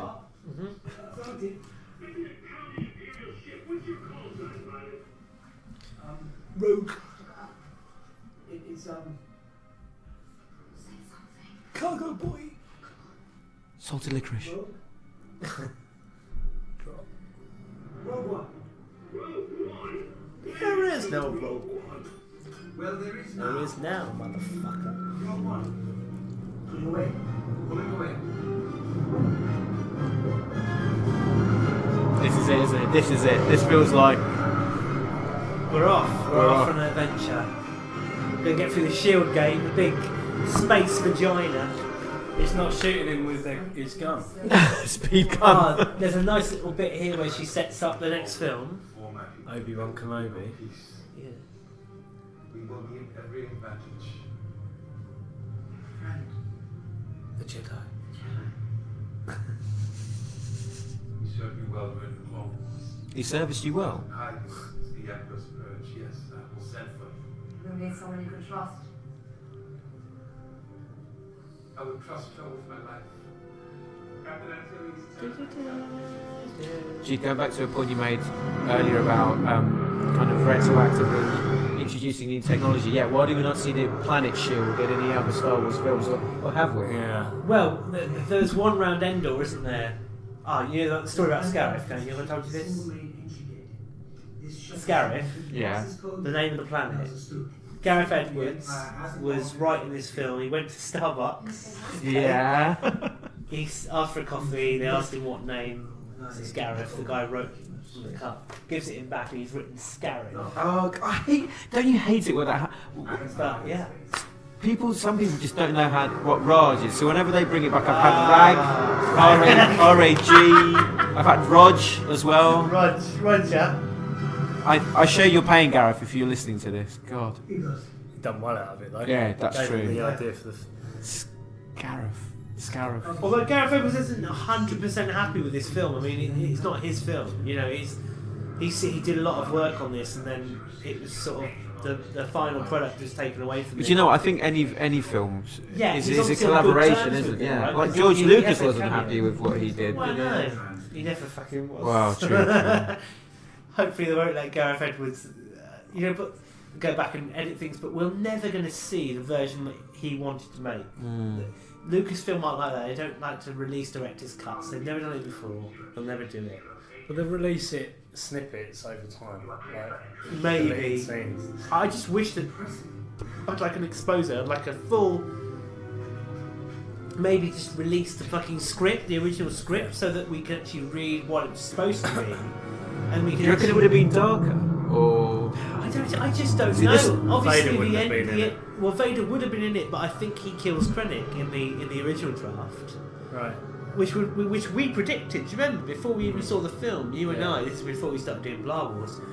Jude and I were sort of like thinking, how is it going to end? And we had this idea where the rebels would get away with the plans and whatever, and then Krennic would report to Vader, and then Vader would choke him to death on the Death Star. And maybe it wasn't the climatic punch finish they were looking for. I mean, we stupidly thought that all the heroes would survive. They'd be on the Tantive somewhere. getting arrested. Well, I kind of went into this expecting majority of the cast to be killed off during the film. They went the way, I always knew they were going to go the way of the Boffins, basically. Many Boffins died of misinformation.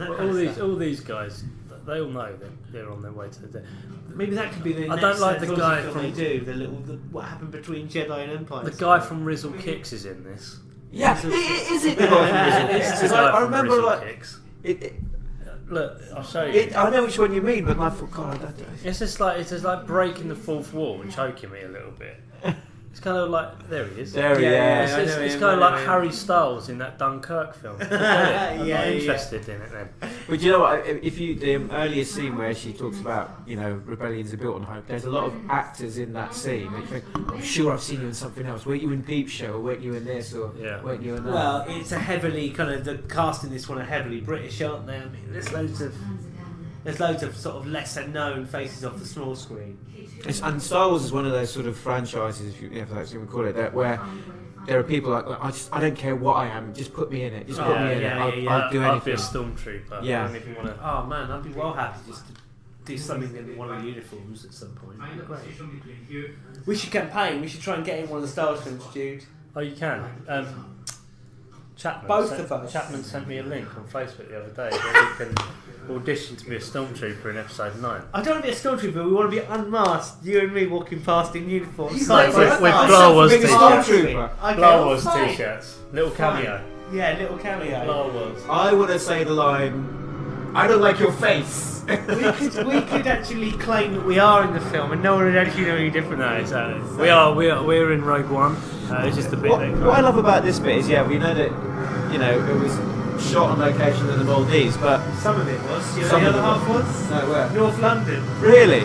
Yes. Oh, of course. The outdoor bit. Yes. This bit here with the kind of bunker later on when they're all hiding in the bunker in the doorway. They have to walk out and touch this switch. That was all shot in London. Oh, really? Yeah. Load of sand, load of fake palm trees. When this came out, I was in Mauritius. Yeah. Which you is got pretty back much from holiday. Yeah. And straight it from was the like airport, I was straight on to Scarab. meet me, and we went and saw it. Straight to see it from my like, cousin, she and her now husband went to the Maldives, and I was like speaking to her other half, and he's saying it's really serene, and like I just the way he described it, I just imagine the day when they were filming this bit, like you've got these couples on lovely holidays, and you must have had this strange second. What the hell is going on? We're on a honeymoon. What the hell is going on? You've got like stormtroopers running around. If you were that guy, if you were that guy on honeymoon and you're a Star Wars fan, you would have lost your mind. Best honeymoon ever. Yeah. So I think the thing for me, man, is that they keep doing this thing where they let a couple of guys come on their ship, they knock them out, they nick their uniforms, then pretend to be Imperial officers. You got it in Rogue One, you got it in A New Hope, you've got it in The Force Awakens. It's just like this constant thing that they do. They're going to need to come up with a new way of telling stories and getting into places without having to dress up in their Imperial uniforms. Sick of it. I'd like them to do a play on that, maybe for Solo, where they try and do it and just cock up. Yeah, it doesn't work. Yeah. Oh, they did it in The Last Jedi as well, and it did cock up. Do you remember? Oh god, I've only seen it twice. I can't. Which bit? It's Finn and Rose and. Oh yes, and they get caught out. Yeah. It's just like, how many more times are we going to do this? They didn't do it in The Force Awakens. No, they didn't. They just went in there in The Force Awakens.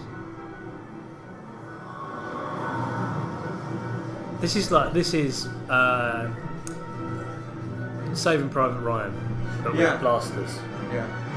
It definitely has the vibe of like you say, a World War II like film, like the kind of movies you and I probably watched in the bank holiday growing up. Yeah. And that's why it's so great. Where Eagles Dare. It's got a real Where Eagles Dare vibe to it. But I was just looking at the uniforms there for the rebels. You've never seen them like that before.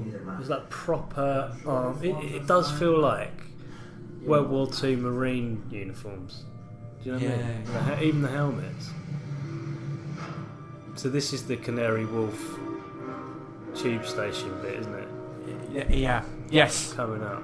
This is Canary Wharf. So, if those of you that have live in London or ever been to London, this is one of the London tube stations that they decided to use. I'll be honest with which you, I think is ingenious. Before this film came out, I used to go to Waterloo and be on the escalator and whatnot, thinking I could be in the middle of a starship here.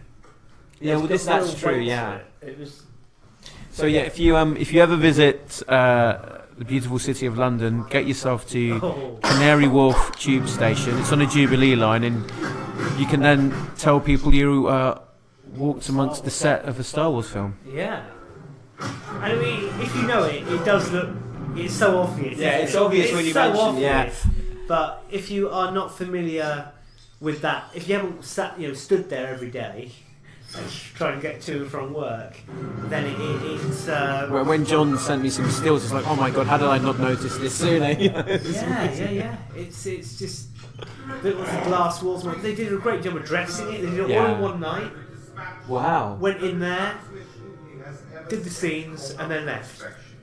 And got it all cleaned up by the morning. So the commuters came in the morning, no idea that anything had cleared. They had 6 hours to do it. Yeah. So it's very, very good. I love that. Look at that. Even the grey of the walls. Yeah. It's like the original trilogy. And the red. They've got that right. That red UI there. Something characteristic about that, isn't it? Yeah.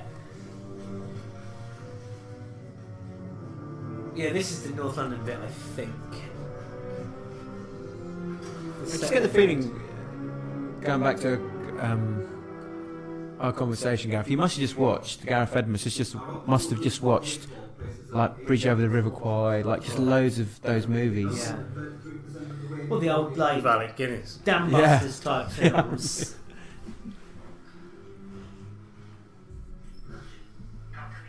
Ready. Standing by. I put the little visor down. This is so good. Wow. There's no turning back now. Yeah, definitely. But they do a great job of spreading out here and making it seem like there's this massive attack taking place. They've done well to spread out that quick. Yeah, they have. Yeah, good distribution, guys.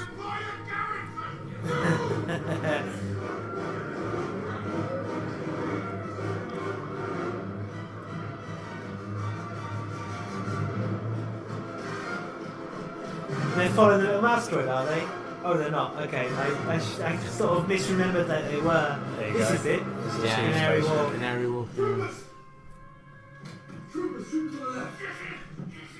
That's the Orgazoid. Rizzle kicks, he starts humming. Yeah. I'ma do the hump, I'ma do the hump. Shut up, we're gonna die. Oh, fuck me, that gun is so That good. reminds me of the gun that Jesse Ventura has in Predator. Yeah. He got time to bleed.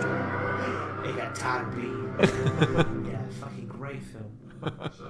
It's Chief Inspector Grubber. What is he looking at? That graph there's no information. There's no depth of information. It's just abstract lines, and he's just sitting there, poor old man, trying to work It's it a out. coded message. It's magical. You just got to relax your eyes. Yeah. He's finally gone senile. Tarkin's gone senile. He's been staring at that all day. He turns round. There's a wet patch. Right, have a seat. This is Paul Putner, British sort of sketch comedian Paul Putner. Oh, didn't last long. He didn't last long at all. Hi, Paul. See you, Paul. He's best known, in my opinion, as the Curious Orange from Leon Herring's This Morning Richard or Judy. Here we go. This guy legging it through the base. There's Chopper. See him? Oh yeah. Let him speak.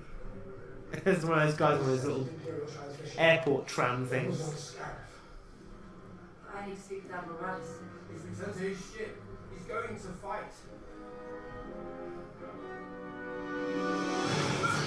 She does look quite a lot like her older self, the actress who portrayed her. I love how he's just dodging. Yeah, I know, he's such a bad Donnie arse, Yen, isn't the he? luckiest son of a bitch in the universe.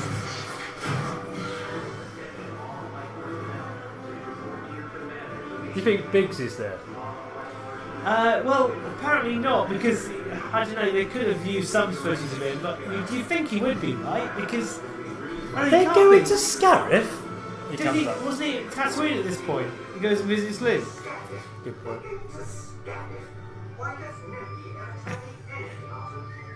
That feels like Star Wars to me. I got tingles. It's a nice little touch. I kind of hope they do something like that.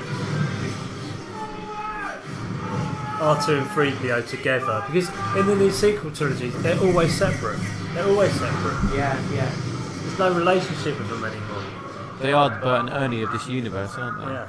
The Bert and Ernie. They sleep in the same bed. The Laurel and Hardy.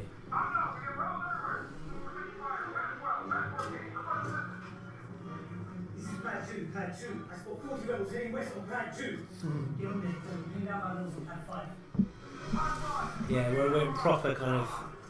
Look at that World War console. II. It just looks so good, doesn't it? Straight off the Star Destroyer. Yeah.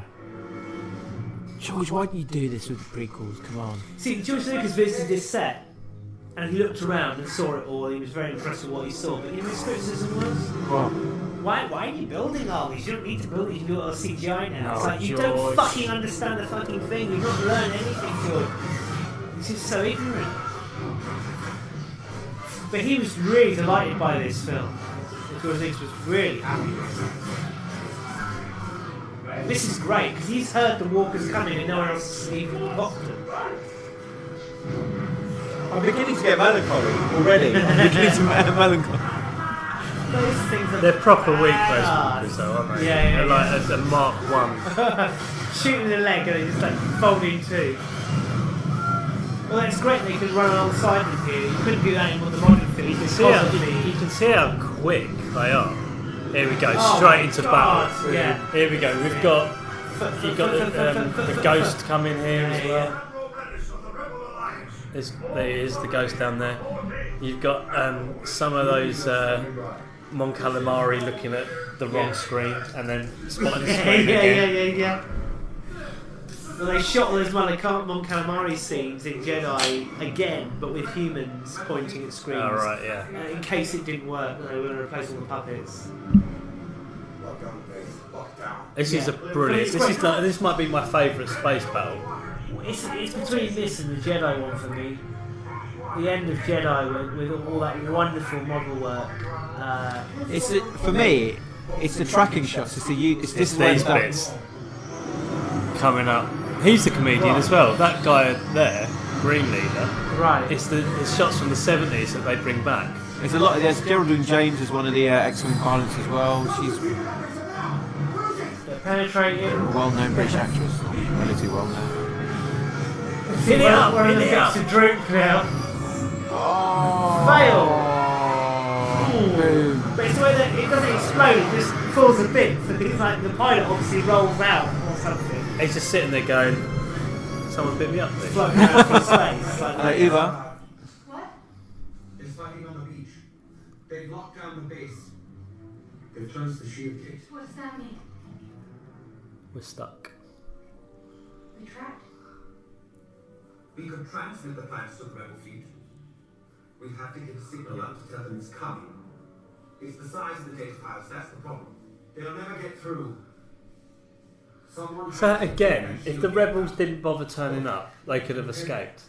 Bonnie, tell me you're up. If the rebel fleet, I suppose so, but they'd have to get out the aperture as well. They could, yeah. Yeah, that's a good point. could have just hyperspaced out of it. But they would have shut the aperture gate if there had been an invasion on the beach, right? I can't. I'm not looking into this. I suppose if they saw it, escaping. Find a way. Cover our backs. So they use the dead officer's hand, the one that got smashed on the head, to get into the. You wanted one, right? There's like a fingerprint ID to get into the vault, Yeah. which you see in a minute. But it's edited in such a way it looks as if they put their own hand on the vault, and it confused me when I first. They use their own handprint, which confused me at first. This is brilliant. Yeah. Of course, in the trailer, there was a shot of like Gene Erso running along there with the rebel the Death Star plan's in her hand, and I don't understand how that fits in at all.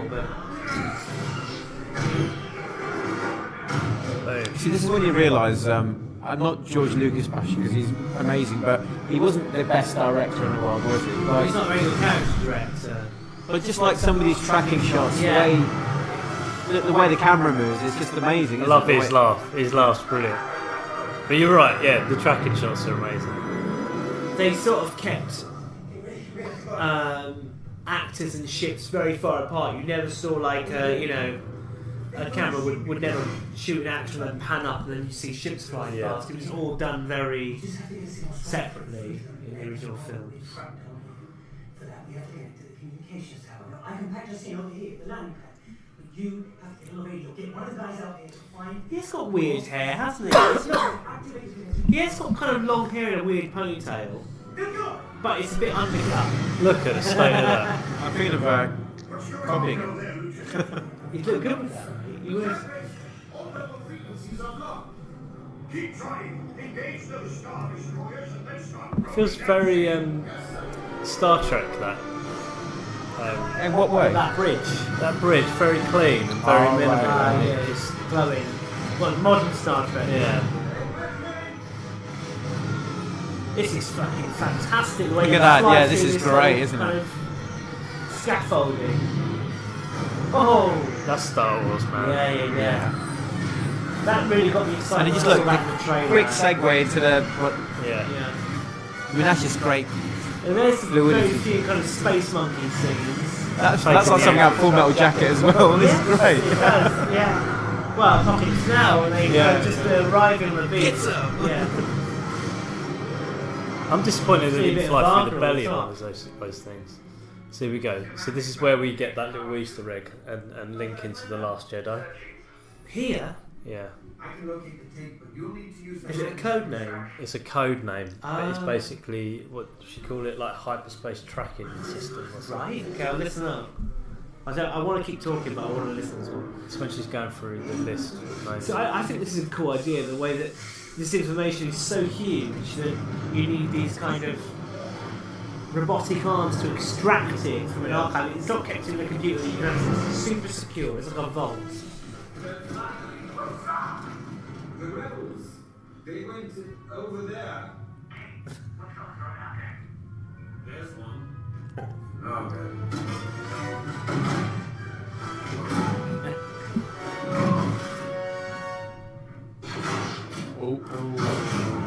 You feel for it. You do.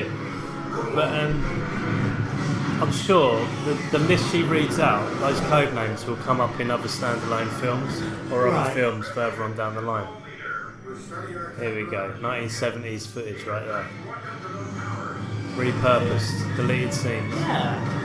That's the touch of class, really, isn't it, to do that? The second unit director who directed all the scenes of the pilots talking into their mics and whatever, his granddad directed the original film scenes of those same pilots. How cool is that? Amazing.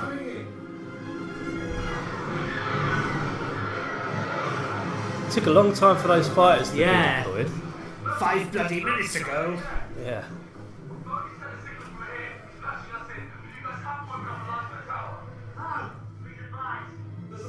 There he is again.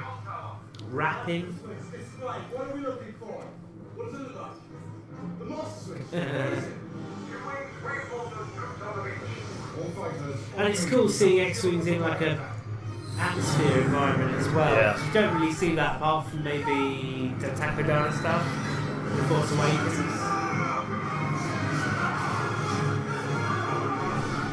For Jeddah. As if that's going to work. What happened to Cheddar? Cheddar? Oh, that's brie. Do you not check your news section on your phone this morning? This is cool. That's Red 5, that's Luke Skywalker's call sign. Skywalker. Red 5's just some chubby Red boy. 5, this is little chubby guy. Doesn't get parodied in a Family Guy as a little piggy guy. Structural engineering. I think we missed it, but she might. Navigational system. No, I think she said it before that. She keeps saying some more stuff. Playing proper Ghostbusters mode there. With his little backpack on. Here. Project Codenames. Stratosphere. Mark Omega. Pax Aurora. I reckon all of those things will be like Pets Aurora will mean something. I want to hear all the cameras. Mantle. Cluster Prism. Black Saber. Black Saber. Yeah. You know what that is, don't you? Yeah. Stardust. Yeah, she said the thing before. Okay. What's Black Saber? It's from Rebels, isn't it? It's a Well, it's lightsaber from that's Clone black. Wars, so- Clone Wars. There was a Mandalorian Jedi, and he had a black lightsaber. Wow. And if you own that lightsaber, you basically are in charge of Mandalore. So you rule all Mandalorians. So it must be in capture at some point. What would have been nice here is a little touch is a stormtrooper that bangs his head. Yeah. As well, getting into cover or something. Oops. That's it. Those are like a pain in the arse to use. Those weird like grip things. I imagine they have something like this at Google. I'd like to. Yeah. They get your file out, like your search history on a fucking Oh my god. 1 terabyte hard drive. When they find out I do practice the dark arts. Yeah. Could have airdropped it. Yeah. Up to the referee. The broadcast from the This is tower. sad. This is sad. Locking the vault door now. Goodbye. Goodbye. Oh.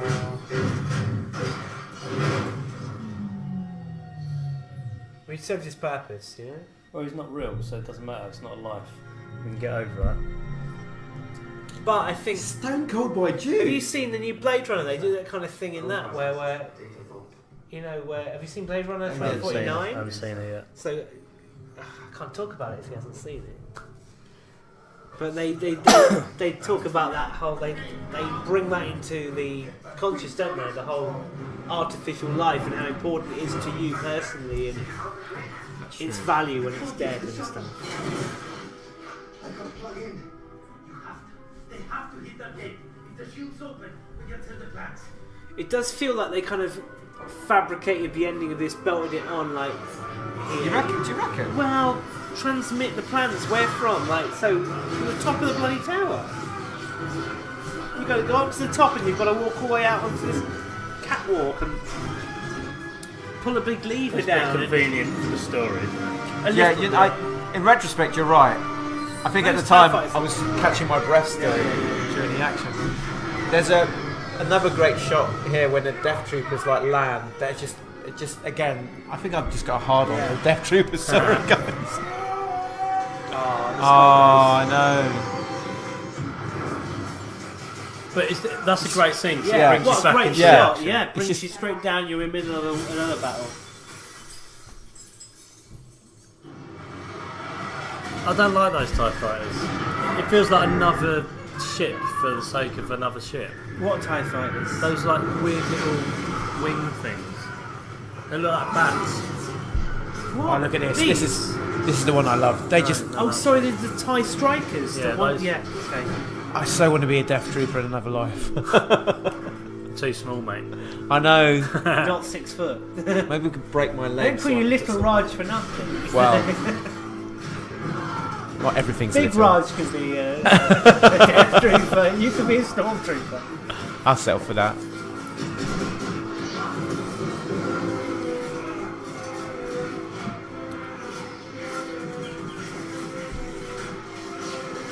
When they turn up, it's game over, isn't it?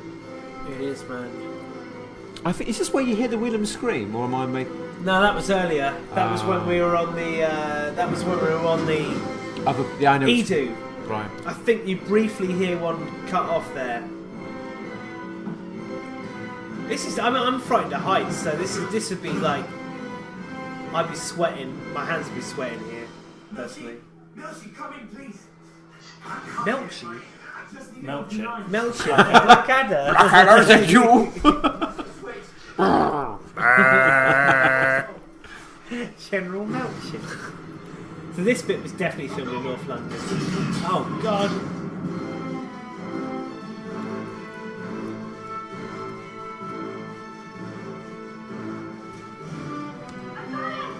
Oh man, he really got to yank that out.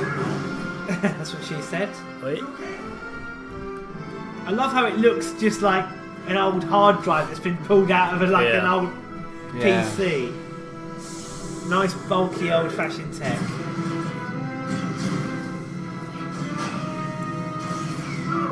Love his little pistol. As if they wouldn't get hit. Here we go. Oh man. Donnie Yen, step up. Force is with me, with the one with the force. So K2's down. This is the next one to go. And it's just this systematic killing of characters now. I mean, I knew it was coming, but that did stop me from welling up. Oh, that's the William scream, is that? Is that the William That scream? was more of a... It was kind of like... I'm one with the force of the force. I'm one with the force of the force. This is when you wish the Force really existed. Oh man, yeah.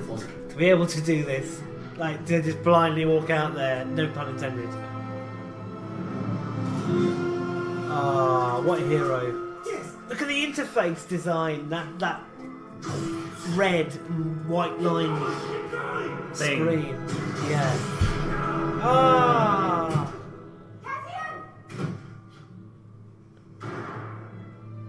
It's a good thing she's on the reverse side of that pillar, isn't it?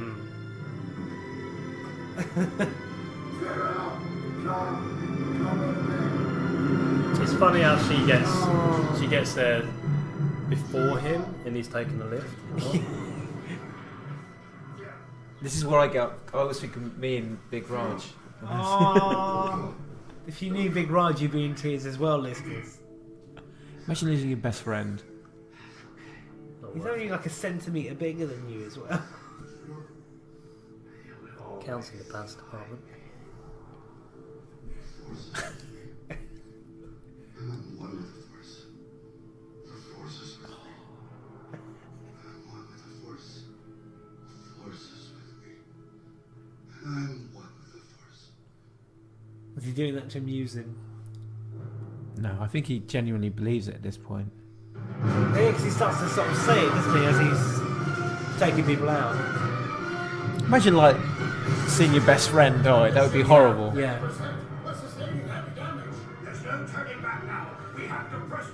I even like the way the explosions almost disappear instantaneously because there's no oxygen in space, Yeah. so they just shrink back on themselves. Yeah.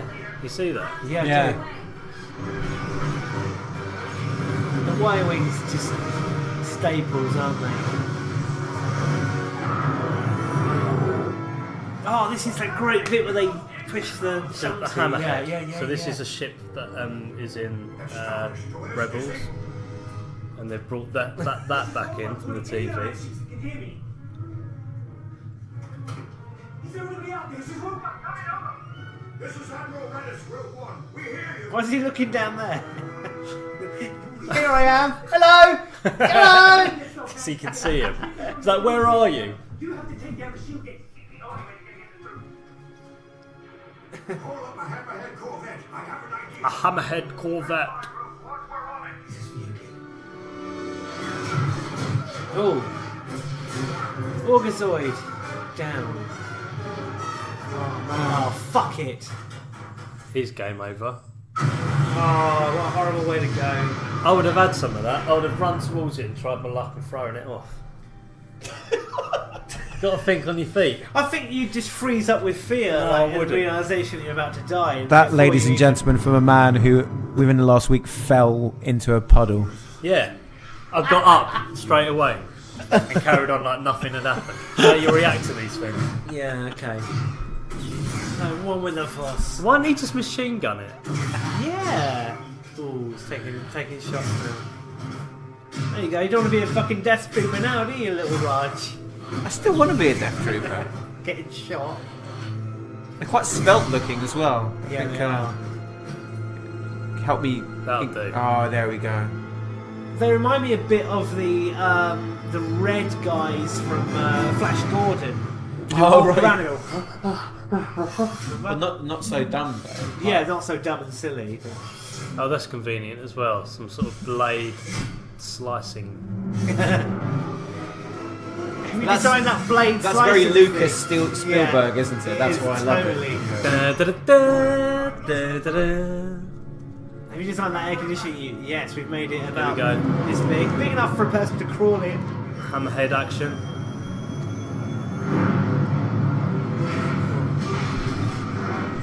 That's cool. I love the way that everybody on the Star Destroyer feels the shunt of it. Hammerhead Corvette. Yeah. Isn't that a Prince song? Very good. Hammerhead Corvette. Baby, you're much too fast.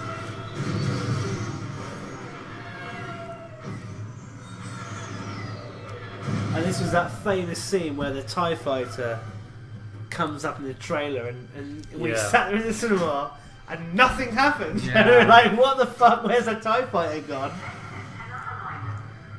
Then we realised everything we've been shown is a lie.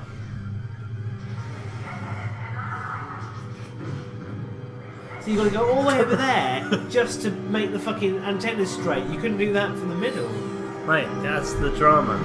Why does it need to be on a catwalk all the way out there, though?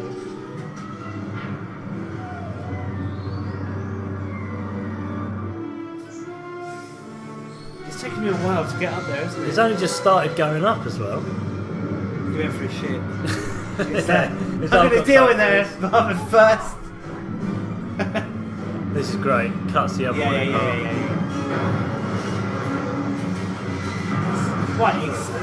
It's so thrilling to see those get split in half like that, like they're made of Lego or something. Fucking hell, look at that, isn't that beautiful?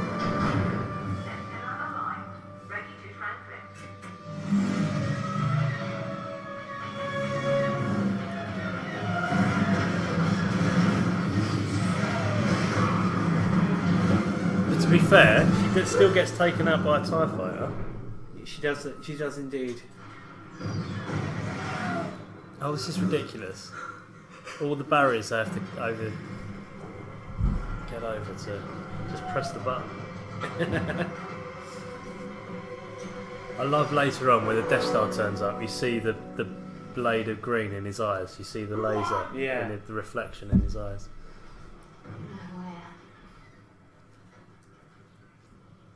I'm June Arster, daughter of Galen and Mira. You've lost. Oh, I have I? My father's revenge. He built a flaw in the Death Star. He put a fuse in the middle of your machine, and I just told the entire galaxy how to light it. The shield is up. Your signal will never reach the rebel base. All your ships in here will be destroyed. I lose nothing but time. You, on the other hand, die with the rebellion. I did not expect Cassian to survive that fall at all. He does indoor bouldering in his spare time. Yeah, okay. Slice it open, boys. It's just no gravity in space though, so no. Well, it's the gravity of the planet, right? Pulling it in. Fine, okay. I'll have that. Denied! Oh god. Oh, it's such a long wait time. Like me trying to download this film. Yeah, I sent it to Jude earlier. It's like, get this ready on your laptop, we're going to watch it later. I'll just shoot him just to make sure. Yeah, I would shoot him in the head just to be sure. I'd love it for a film where they just do that. It's not like you're low on bullets. Yeah, just go exactly. one in the head, one in the heart. Yeah. I love that. That's Transmission receipt. No, the graphic. Oh, the little not altered pin. it at That's all. pure pin 1977, drop. isn't it? Yeah.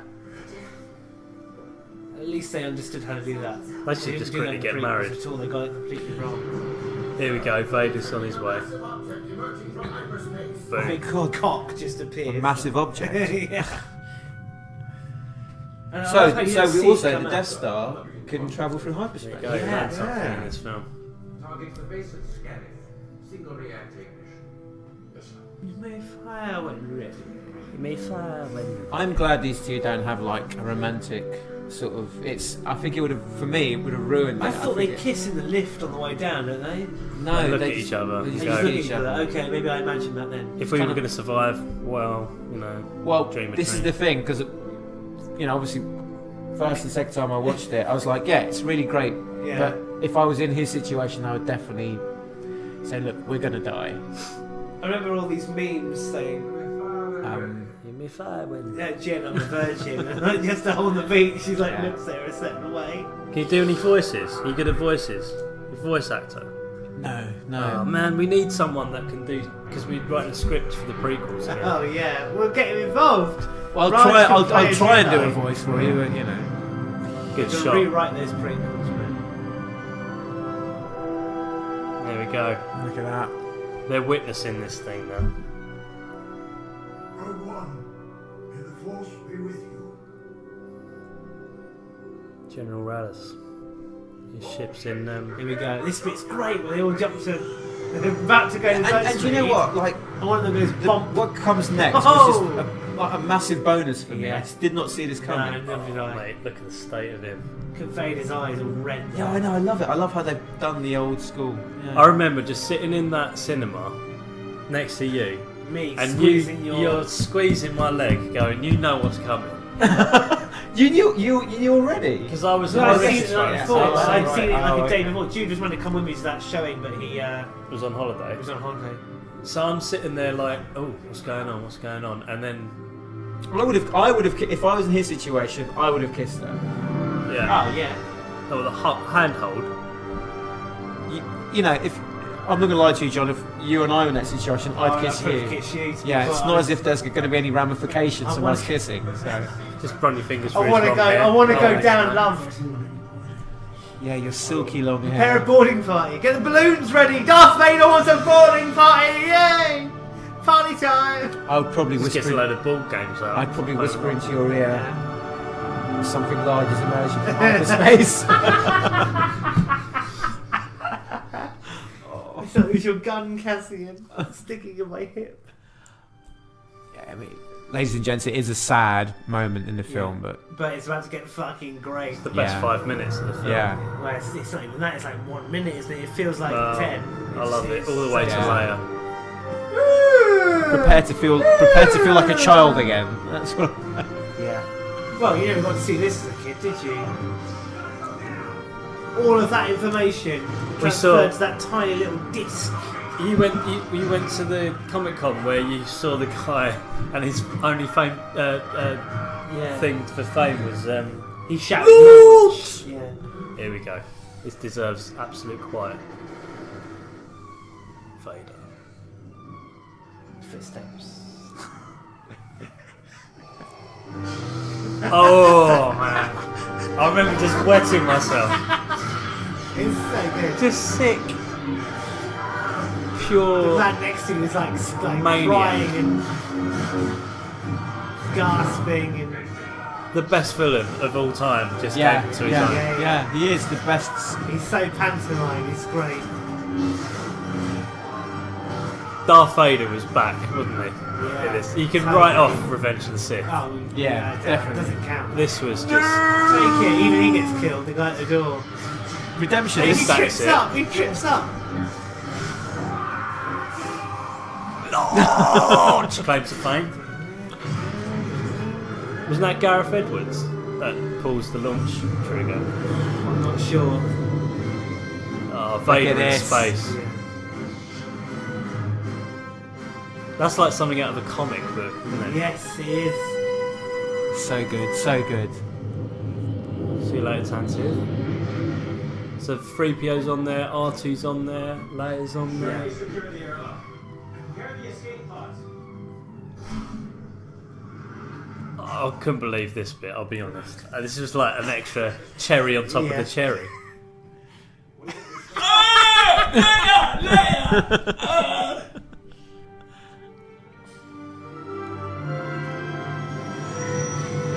Brilliant. Absolutely brilliant. Thank you, Gareth Edwards. Wow, thank God. You've redeemed those three. Oh, you know. Keep it going. A little bit of talk on these. So, you know when Carrie Fisher saw that? She saw that film before she died. She didn't know she was in it. No, she saw this like a few weeks. But I don't remember recording that. No, she cried. Oh, She bless cried. her. She thought it was amazing. Oh, yeah. Apparently, Well, obviously when that came out, she died. Oh yeah, So she died in December, didn't it she? was, Yeah. It was sort of upsetting because it was her, you know, and it was unexpected. But I just felt it was a total surprise. The last 5 minutes of that film came as a complete surprise to me. I was expecting Darth Vader to do some killing, but not with a lightsaber. Oh, and mate, I thought he was going to just choke one of the Imperial officers to death, you know. So it was he's that guy. I always forget his name. The famous guy is like a Joe and Silent Bob Strike Back. Kevin Smith. Kevin Smith. Yeah, sorry, always forget his name. He I listened to his interview saying after he saw this film, you will never see Darth Vader like this before. You'll never see Darth Vader like this again. It blew my mind. And for him to say that, I was like, what on earth is going to happen? And then when you started squeezing my leg and enjoying it in the cinema, I was like, proper going nuts. hang on, what? Yeah. And then he came out, and I just remember you just laughing, cackling. The whole way through it, just like, yeah, it was quite an impact. Well, it was dribble. You enjoy that, mate? Loved it, absolutely loved it. Like, it's such a joy to watch that film. Every time, you know, it's that Proustian film. feeling. You know, like you know, like Proust, the guy who wrote a book where he talks about when he eats madeleines, there's cakes. He reminds me of being like a child. Yeah, like watching this. Yeah, like it reminded me of being that kid watching A New Hope again. I'm not a fan of episodes 1 to 3 at all. And watching this movie, I came out of the cinema thinking that is like just wipe the slate clean. Yeah. One of my sisters, she's never seen any Star Wars film. I think it justifies 1 to 3, but as far as I'm concerned, 1 to 3 are irrelevant. Well, this is it. This matters. So one of my sisters has never seen a Star Wars film, but she's you know, she wants to watch them. So like she was talking to me and her husband, and we were like, "So look, just forget 1 to 3. Watch this, then watch the other films in order. I forget they existed." Because it's not just the plot, it's just the look, the feel, like we said right at the start of this, the texture of it just felt like a proper Star Wars movie. Cinematically, it's the most beautifully shot Star Wars film of all, without a doubt. I'd say this is more true. Where does it rank to you in counting the other films? Let's say this is among the other films. Yeah. Where does it rank in terms of best to worst Star Wars films? You don't have to give me the whole list, but give me the top 3. Is it in there? I wouldn't say it's in my top 3. Really? Okay. No. Only because the stuff above it is so amazing. So, yeah. It's a really, really good movie. I would say if it, I couldn't, you know, I don't know what actually I don't know. Maybe it might make my top 3. I would say New Hope, and that's a really difficult question. It's my top 5, not my top 3. Okay, all right. Yeah. It's your top 5. It's definitely my top 3. Is it? I'm watching it again. I'm sorry. This slashes all over The Last Jedi. Do you think it's better than Lost Jedi? Yeah. Yeah, without a doubt. I think it's Empire at the top, and then this. But I haven't really decided what comes after that. I was thinking, next 10 years, we've got Star Wars films for the next 10 years coming out. Yeah. We're going to get to a point where we can't make this list anymore. Yeah. Because you're going to have so many anthology films. It's going to be like doing your favourite Bond film. Yeah, you're going exactly. to have to split it down into what's your favourite anthology film? Yeah. What's your favourite Skywalker film? It's going to have to be like that. And you know, so it's an interesting point you made, because I remember, I don't know about you guys, but sometimes I think about the business side of it. You know, when Disney bought Lucasfilm, they had a game plan. Oh yeah. And obviously that, you know, it wasn't just doing the new trilogy, but where do we take it beyond that? It's a huge ecosystem. Yeah. So like little Easter eggs and little things that you won't get information out of, say in The Last Jedi, like why did Snoke die? You're going to get that in a comic. So it's about buying that book, buying that comic. It's just this complete upsells. Although you've got factory, just keep pushing marketing material. Although you've got Vader in this movie, as you said, John, like there's no mention of Skywalker. Like when I imagine when this film came out and it was, I think it was like, was it the second or the highest grossing film of the year it came out? Well, it came out like the end of December, and But yet it it still managed to get that kind of level. So the movie guys like, guys, look, we can show that we can make a Star Wars film that doesn't necessarily have some of the core characters. We can shift from like the core cast. Focus can be on because Star Wars is so much bigger than the Skywalker characters or even Vader. I never had big hopes for this film. I was kind of like, they're making a film about the before the Death Star. Because it's Star Wars, but it doesn't. It's not Star Wars, is it? Yeah. And I In went terms of along tonal with shift, with the and stuff, lowest yeah. expectations, and I came out with this massive smile on my face, and I was just, this is. So I guess all the tribute to the movie aficionados, you know, that talk about movies 10 years from now will say this was if this film hadn't succeeded, I don't know. Yeah, they might there's have a lot riding on this. Yeah, they might have reneged on what they do about doing a hand solo project or a whatever. It's a very good point. I think to your point, John, you had no care about this movie, and probably because you knew there were reshoots and all this. Probably that fell into it. That definitely fell into it. And I think thinking of the new Han Solo film coming up, people are worried because the guy needed acting training. They've had to reshoot 80% of it. But I think, to be honest, I trust Disney. Full faith in Disney and there's nothing hanging on this film for me. There's no story arc really that I have to worry about that's going to impact the rest of the other films. I'm really looking forward to it. I'm really looking forward to it because it's just going to be fun, proper Star Wars with this kind of music. When you hear this music, it's Star Wars. You don't have to worry about it. My only concern is that I know that certain characters have been played by other actors, like, you know, obviously Ewan McGregor playing the Obi-Wan Kenobi character, but Harrison Ford, his character, his portrayal of that is like so charismatic and like this. Well, can you imagine anyone else playing Indiana Jones? No, you can't. Yeah, and I think that difficult to fill those shoes. Do you know what they need to do though? It'd be interesting. They need to give him a little chin scar. They will. He gets the chin scar from somewhere. Like, do you know what I mean? Like, even if he gets punched or They did chin that back or in Indiana Jones: The Last Crusade. In the beginning, he's a teenage boy and he finds himself face to face with this lion. He picks up a whip and he goes like that to whip and he whips and he catches his own chin. There you go. That needs to do he's got a something scar like on that. his chin. He's like, oh fuck, I'm bleeding. But that's to explain Harrison Ford's chin scar. But you know, I'm with you. I'm with you, John. I think I was when Disney bought Lucasfilm, I was super skeptical, but actually, I look at what they've done with Star Wars. I look at what they've done with the Marvel films as well. They've put some real thought into it. They said we can make a film that's commercially successful and creative and challenging. And I reckon Solo. As long as I think if you go in to watch it like with Rogue One with an open mind, I think it could be really good because this was, really good. Really enjoyed it. It was indeed. Well, I hope you guys at home enjoyed it as well. Next week we won't be doing any commentary. We'll be back to our normal. Well, I'm hoping next week we'll be able to talk about the Holo trailer if it comes out.